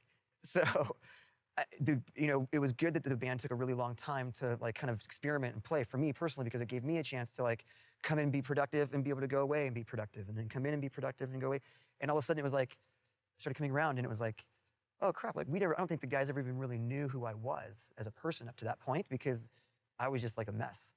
I was just kind of surviving. And so it was really a fun time for the band, even though it was a very difficult time. I think it was a really inspiring time, and it was a really, it was where we went from being, for me it was like, I want to be friends with you guys, but I don't really know you guys. And it was like 9 months, a year later, we're signed, and 2 years later, we've got the biggest debut, one of the biggest debuts of all time. I tend to have a hard time with life, on life's terms, I am uncomfortable in all scenarios. If I'm happy, I want to get out of it. If I'm sad, I want to get out of it. If I'm just blah, I want to get out of it. And so where are you that's comfortable? what I work at. Well, I'm comfortable. I have to do a constant evaluation and work. I've got to always be on my toes and stay ahead of the beast, right. And if I do that and I'm helping other people, and I'm being of service to people, and I'm productive with my job, and I'm helping my family and my wife, and I'm being a good husband, if I'm not sitting in, someone said this is a bad neighborhood, this is a bad neighborhood for me, right? And so I try to get out of there as much as possible, and when I'm doing that, I tend to be pretty good. So all of our songs started with these conversations, what's going on in your life, how are you feeling today, tell me about what's happening at home, or what's happening with your family, or whatever. And that's kind of been the inspiration for this record, is kind of all the stuff that we've been through in the last couple of years. I mean, imagine, some people can probably not imagine this and actually relate to it, but imagine being really active, doing what you love. We were on tour, we were having a great time, the band was performing really well, and then not being able to even do anything by yourself. You can't shower, you can't lay in bed, you can't get up and get a snack. You can't fucking do anything for months. You have to have somebody with you 24 hours a day to help you do the most mundane things. I need help to go brush my teeth. I need help to go to the bathroom. I need help to sit down. I need help to be just sitting here. It sucked. And so that was really tough. So I was really, but luckily for me, it wasn't my first injury, and also Dave challenged me to a marathon right after I broke it, the day after I broke it and had my first surgery. He was like, hey, you want to run a marathon in 7 months? And I was like, sure, why not? So that gave me some fuel to get up and do things. So I broke it in January. On August, beginning of April, I went on tour with STP and started doing shows on it. So it was hard, but it was also just beat it into submission so I can get my life back. All these things were going on, and it just inspired all these really great songs, all these really intimate moments, and it was just one after another, after another, after another, after another. Next thing you know, we got 40 songs. Some of them were a little bit more kind of funky, some of them were a little bit more lighthearted, but ultimately the majority of them felt almost like this record, and we were just I guess this is the kind of record we're making, I guess this is what we're doing right now. Let's make the sounds really fun. Let's build the tracks and make the music as interesting as possible, because the lyrics and the melodies are so, and so it was really this really fun, interesting experience. And at the end of it, I was like, F the world when we started this, and now I'm like, I love you. I'm looking outside oh, the birds in my car. Look at that. That's funny. That's so cool. It's crazy, but it's not one of these manic episodes where it's I'm just it's like legitimate. There's more peace. There's more of like a kind of like a quiet, and it's because I've earned that. I've worked for it, and I have tools, and like everybody's earned it. We're all really happy. We're all really stoked about what we created. We're stoked about how we've grown as a band and as friends, and I think that making this record in the way that we did was not only great for us creatively, but it was also great for us as people too. We felt like we needed to do something and give back. Hold on really quick.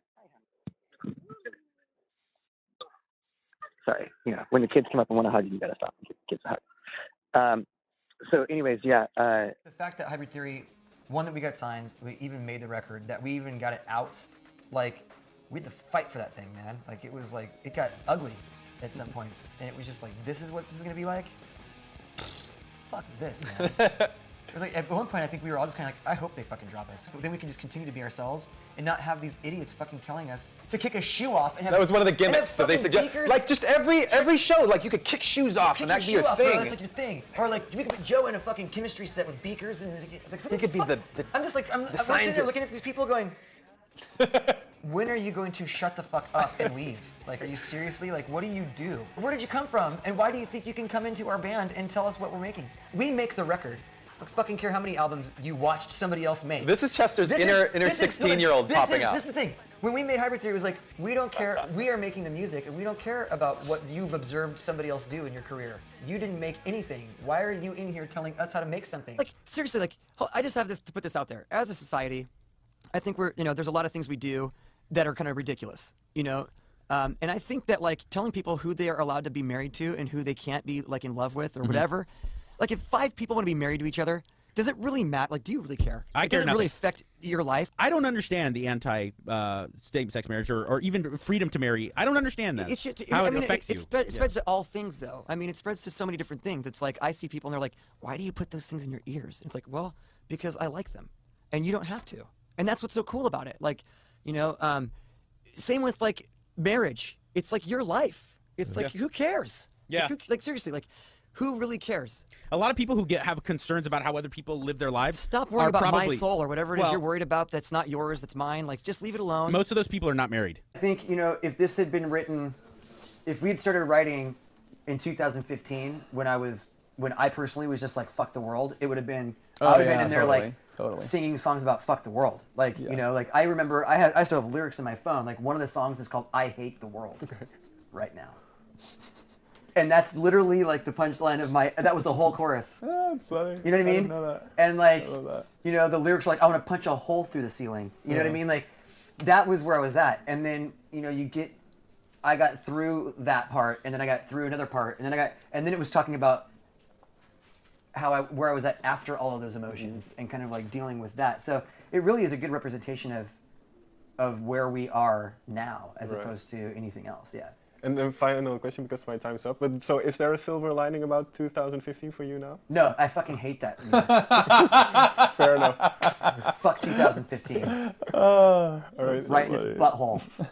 And then 2016, there's a silver lining, but still fuck 2016. I've been ever since I had my accident with my back. Yeah. I really. I was sitting on the floor with my legs crossed and leaned forward, and it was like my pelvis just, exploded. Well, Dr. Drew's exploded many women's pelvises in the past. It's horrible to have your pelvis explode. Yeah, it's bad. Yeah. I mean, and unfortunate. And I was like, okay, I think I really need to start paying attention to what I'm doing. Not only just like taking care of myself, like mentally, but I was like, I kind of feel bad all the time. Yeah. And in your industry, that's not a good way to be. And doing the shows and not taking care of myself, like, it just, it was like, I kind of feel bad all the time. And now I actually feel great all the time. Yeah. And like, I have like all this energy, and like, when I don't feel good, it's because I'm sore because I worked out really hard. And it's like, I love that, and so that's kind of where I'm at right now. It's really about Mike or Joe. It's really funny, Mike, is I just had a conversation with Bill. I think it was like last night at Crazy Horse. Did you guys read his Twitter? Did you read his tweet today? What a weird life. So I was at fucking Crazy Horse with Kevin Spacey last night. What the fuck? It was awesome. And I realized my zipper was down. And I was like... Last night? Yeah, I was like, dude, this has been happening... Now here's the funny thing. At least like once a week for like the last like, I don't know, it seems like forever. I'm like, oh.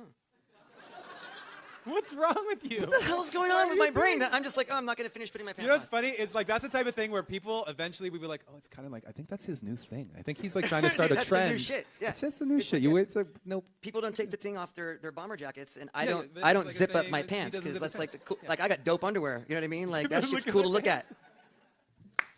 Yeah. So, anyways. Yeah, so when you guys So come to here the I am, show- like, yeah, we're doing like this whole thing, like on camera or whatever, like for all these people, and like I got my belt on and my zipper down. Yeah, whatever. That's very cool. It's so funny. I was down doing Jimmy Kimmel with Dead by Sunrise, and I was down in the crowd and I was singing, and this girl took her hand, 4 fingers, stuck them up to the crease in the thumb, into my mouth. All 4, just deep into my mouth. And then I was just like, oh. Who does that? I was like, 1, I'm singing on television. 2, I'm singing. 3, I have a f***ing microphone in my hand and I'm singing on television. What are you doing? Even if I wasn't, like, we'd just be like, hey, how you doing? It's like, shove your f***ing hand in somebody's mouth. And then later on, she flashed me and she had hairy wolf nipples. And this is true. For real. They had teeth and eyes. They were like were titties. It was horrifying. My God, that light is just like a microwave, dude. I feel like I need sunblock or like something. Voilà, il nous faut de la crème solaire. Jesus. Voilà, I know. Look at, I'm spritzing. Well, the last record, I mean, I wish we could have toured more for it. I feel like it kind of got, I was kind of let down that personally because I broke my leg like right when we put the record out, and like that kind of just threw off the entire year of 2015, and after that. So for me, it was just kind of like, yay, we put this awesome record out. Like it was super fun to make it. Like let's go tour. Never mind. Let me just go have surgeries instead. So it was kind of like a bummer for me. At the same time, I feel like we did do as much as we possibly could, given the circumstances, and we had a lot of fun doing it. So, you know, I think it was really, for me, it was just really like, I'm excited to get back in and start doing, and just go make another record and get back out on tour and all that kind of stuff. Yeah. And, well, being injured and your mobility is then limited, did you write a lot? Did you think about music a lot? About new material? No. Okay. I was fucking pissed. Okay. Yeah, he was in really bad shape. Like it was more than just like a broken leg. Like it was like, it kind of broke. Broken life. It was just a little bit of broken spirit. Yeah, it was kind of sad. And I think that actually like did work its way into One More Light. Like a lot of the residual, you know, just stress. You know, speaking of One More Light, we could use one less light. Voilà. It's that one. Ouais, on pourrait avoir une lumière en moins. That thing's gonna explode and like burn this building down. My microphone feels like it's been in the oven. This is the hottest microphone I've Ouais, ever. c'est vrai que les micros sont très chauds. Crazy. Si quelqu'un peut baisser un spot, ce serait sympa. Okay. Anyway. I asked, we'll see if they. Like in heavy. Du coup, c'est là que vous avez créé le nouvel album. Ah, merci. Merci, Chef Lumière, c'est cool. Thank you. Dude, you're such a diva. You earned it. That's right. You know who you are. Il a mérité qu'on baisse les spots. People turn lights off. You could cook an egg on my head right now. This time around, we actually started the process with like having a conversation about our day. Like, what's going on with your life? Yeah, because you guys had a rough year, right? That's what I've heard. And that's It seems like every year of my life is a rough year. It just depends on how I look at it at the end of the day. Like, you know, some years I have a better perspective than others. And so, yeah, like 2015 was a really horrible year for me. 2016, not the best, but it was getting better.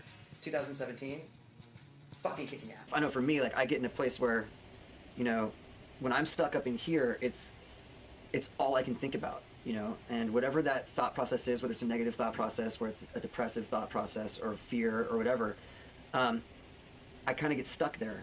And it's not to that moment where I kind of separate and take a look at it where I can actually do something about it. We were going to come out and play heavy first, but in light of our dear friend Chris Cornell passing away, we decided to play our song One More Light in honor of him. I was thinking like just yesterday, like we played a show, a televised show, and we were going to play, we were booked to play the show so that we could promote our single Heavy and play that song. And then we heard the news about Chris Cornell and had a little powwow in the dressing room before we went on. And we said, you know, the thing that's good for the band to do is to play Heavy.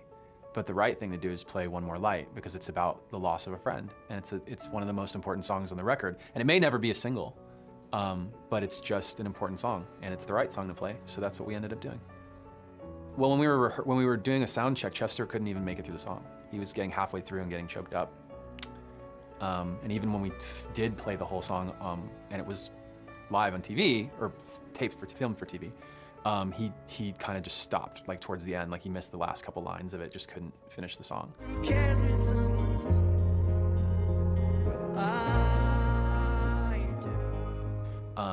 Fans were crying in the audience, and I think it was cathartic. I think it was good, because the message of the song, I think the reason is, the message of the song is, when you're dealing with something so deep as losing a friend, or in this case, even just somebody you admire, somebody you look up to, when we're talking about some of these fans in the audience, one of the things that I think you can do is to reach out to people and offer them like community, like let them know, like we're a family, we're a community, like we care about each other, even whether it's a friend who's lost somebody, or a family member, whatever, like to reach out and let them know even that you're thinking about them is sometimes that's enough. When people think of the Transformers movies, they immediately think of giant robots, explosions, and of course, Linkin Park. Their music did not just complement the action, it defined it. From the very first film, Linkin Park became synonymous with the emotional core of the franchise. This wasn't just another band on a soundtrack. It was a cultural crossover so seamless, it became hard to imagine one without the other. And it all started with one song, What I've Done. A track that didn't just close out the first film, it exploded into pop culture both as a powerful anthem and eventually an iconic meme. Now, everyone remembers the music, everyone remembers the robots, but almost no one knows how these two pop culture giants came together to create cinematic history. So without further ado, let's figure out how Linkin Park and Transformers collided in order to create a moment that defined a generation. We are here. We are waiting.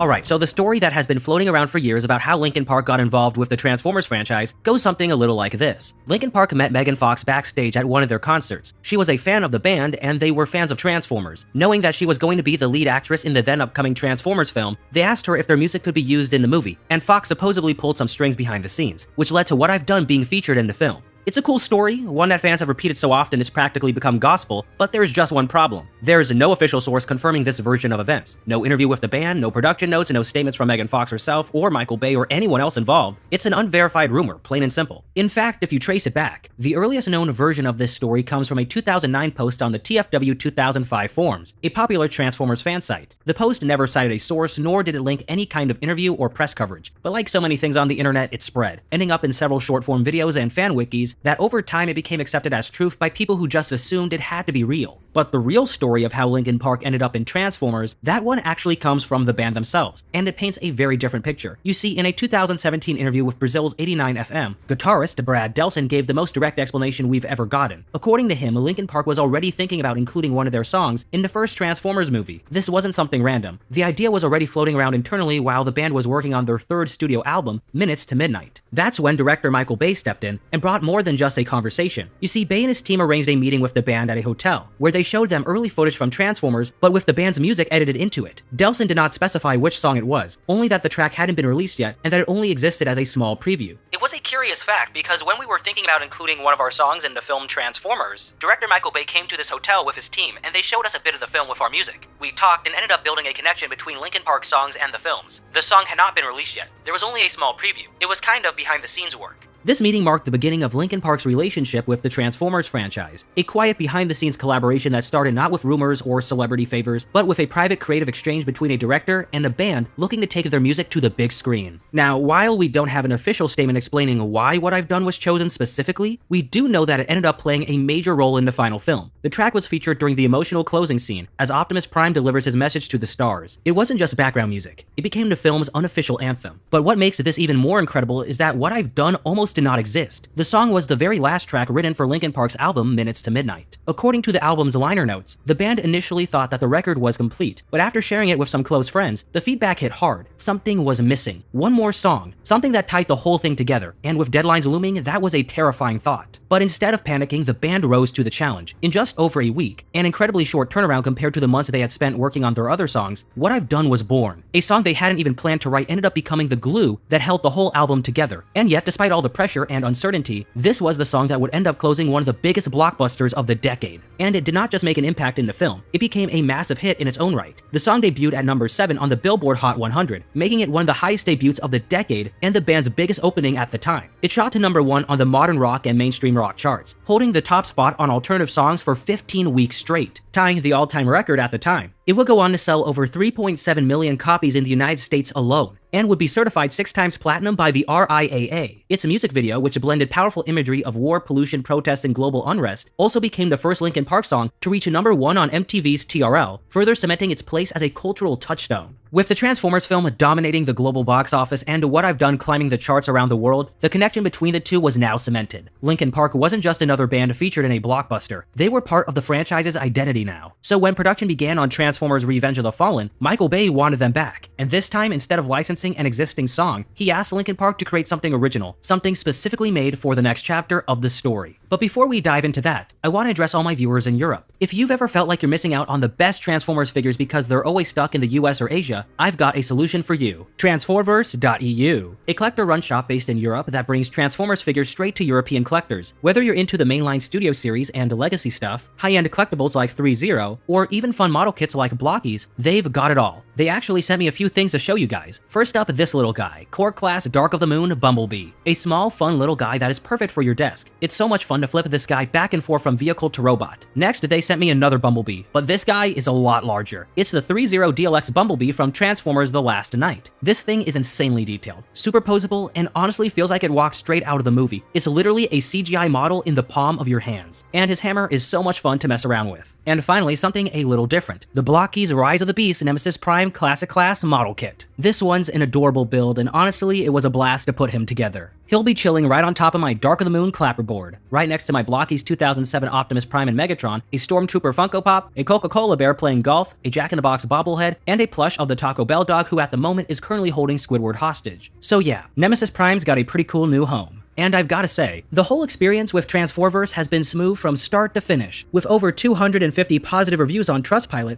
and a 4.8 out of 5 rating, it's clear I'm not the only one who's had a great experience. Plus, they use eco-friendly packaging made from recycled cardboard without cutting corners on protection. Right now, they're available for customers in the European Union, but they're working on expanding to the United Kingdom soon. So if you're in Europe and want to grow your Transformers collection without paying crazy import fees, check out Transforverse.eu. Links in the description below. Now, where were we? Oh, that's right. Transformers Revenge of the Fallen was on the way, and Michael Bay wasn't just looking for another Linkin Park song. He wanted something new, something custom, a theme that could match the scale, tone, and emotional weight of the sequel. And so, for the first time, Linkin Park wasn't just contributing a track, they were composing one. But writing a song to fit someone else's story was something that the band was not used to. As Mike Shinoda put it, the challenge was staying true to the film and themselves. They had to find a sweet spot, something that captured the atmosphere of the movie while still being true to the band's identity as well. To make matters more intense, they weren't the only ones in the running. Other bands were being considered, the deadline was tight, and the pressure was on. Shinoda would go on record to state that New Divide was tough, because being a song for a big summer movie, it had a tight deadline. To be honest, the movie people had other bands they were considering in the beginning. All were successful bands worthy of having a song teamed with this movie. We were constantly under the time pressure to show Michael Bay and his team that our song would be the best one. Once we delivered it and they came back with a positive response, it felt like we had won a race. The early development of the track involved 4 separate demos, each named after a Transformers character: Bumblebee, Starscream, Optimus, and Megatron. Only one made the cut. That 4th one, Megatron, would eventually evolve into New Divide. Sonically, New Divide was built to sound massive. Brad Delson described it as a heavy, high-energy song where you can't tell what's a guitar and what's a synth. It was full of layered robotic textures and thunderous percussion, a perfect blend of the band's signature style and the mechanical alien tone of the Transformers universe. Once the track was complete, New Divide did not just get dropped into the credits. It was brought straight into the heart of the film's score. You see, after Linkin Park delivered the finished song, Michael Bay passed it along to composer Steve Jablonsky, a longtime collaborator with Hans Zimmer's Media Ventures team. He would go on to state that, in a nutshell, Michael Bay sent the new Linkin Park song song over to my studio. Hans and I had a listen, and we both thought it was really cool, and it might be interesting to try incorporating some of those elements into the score. So we got the guys from the band down to the studio and talked about how to do that. They're all really cool guys and really excited about adding some of their sounds to the score. The result? New Divide was reworked and embedded directly into the score, most notably its haunting two-note guitar motif. That riff was reimagined as a heroic bass cue and appears repeatedly in the film's score, often accompanied by subtle textures from the original guitar melody. And while the full song isn't used outside of the credits, these instrumental flourishes gave New Divide a unique place in the film's DNA, not just as a theme song, but as a musical thread woven throughout the story. The first time New Divide appears is when Ness goes to Shanghai to take out Demolisher. It then later shows up when the Autobots arrive at Nest, and when Galloway grills Optimus. It also appears later in the film during the Foundry fight, as well as the Forest battle. And the last time it is used is when Sam and the gang are driving to Simmons. Now, when it came to the music video for New Divide, it wasn't just a performance clip. It was a full-on extension of the Transformers universe. The video was shot on the Paramount lot and featured a massive set modeled after the Tomb of the Primes, complete with actual props from the movie, including the fossilized remains of the ancient Primes themselves. During filming, they had access to the Matrix of Leadership, and some Nest bazookas and machine guns. However, to my knowledge, these elements never made it into the music video. Now, to match the mechanical energy of the song, the video leaned heavily into visual effects. They worked with the VFX company Ghost Town Media to create a surreal digital meets physical aesthetic, using thermal imagery, warping particle effects, and motion blur trails to make the band feel like they were glitching in and out of some kind of digital dimension. Two versions of the video were released, one intercut with scenes from Revenge of the Fallen, and one featuring just the band's performance. Linkin Park would go on to play New Divide for the US premiere for Revenge of the Fallen outside of Mann's Theater Village in Westwood, California. Critically and commercially, the song was another massive win for Linkin Park. In the US, it debuted at number 6 on the Billboard Hot 100, their highest debut ever, and eventually it hit number 1 on both the alternative songs and mainstream rock charts. It stayed at the top of the alternative chart for 12 weeks and was later certified platinum, eventually selling over 2.6 million copies in the US alone. But the success did not stop there. The song broke into the top 10 in Australia, Canada, and New Zealand, going platinum in multiple countries and becoming one of the band's most internationally successful singles. In Germany, it peaked at number 4, tying with What I've Done as their highest charting song in the country. It also hit number 1 on the UK rock chart and climbed into the top 20 across Europe.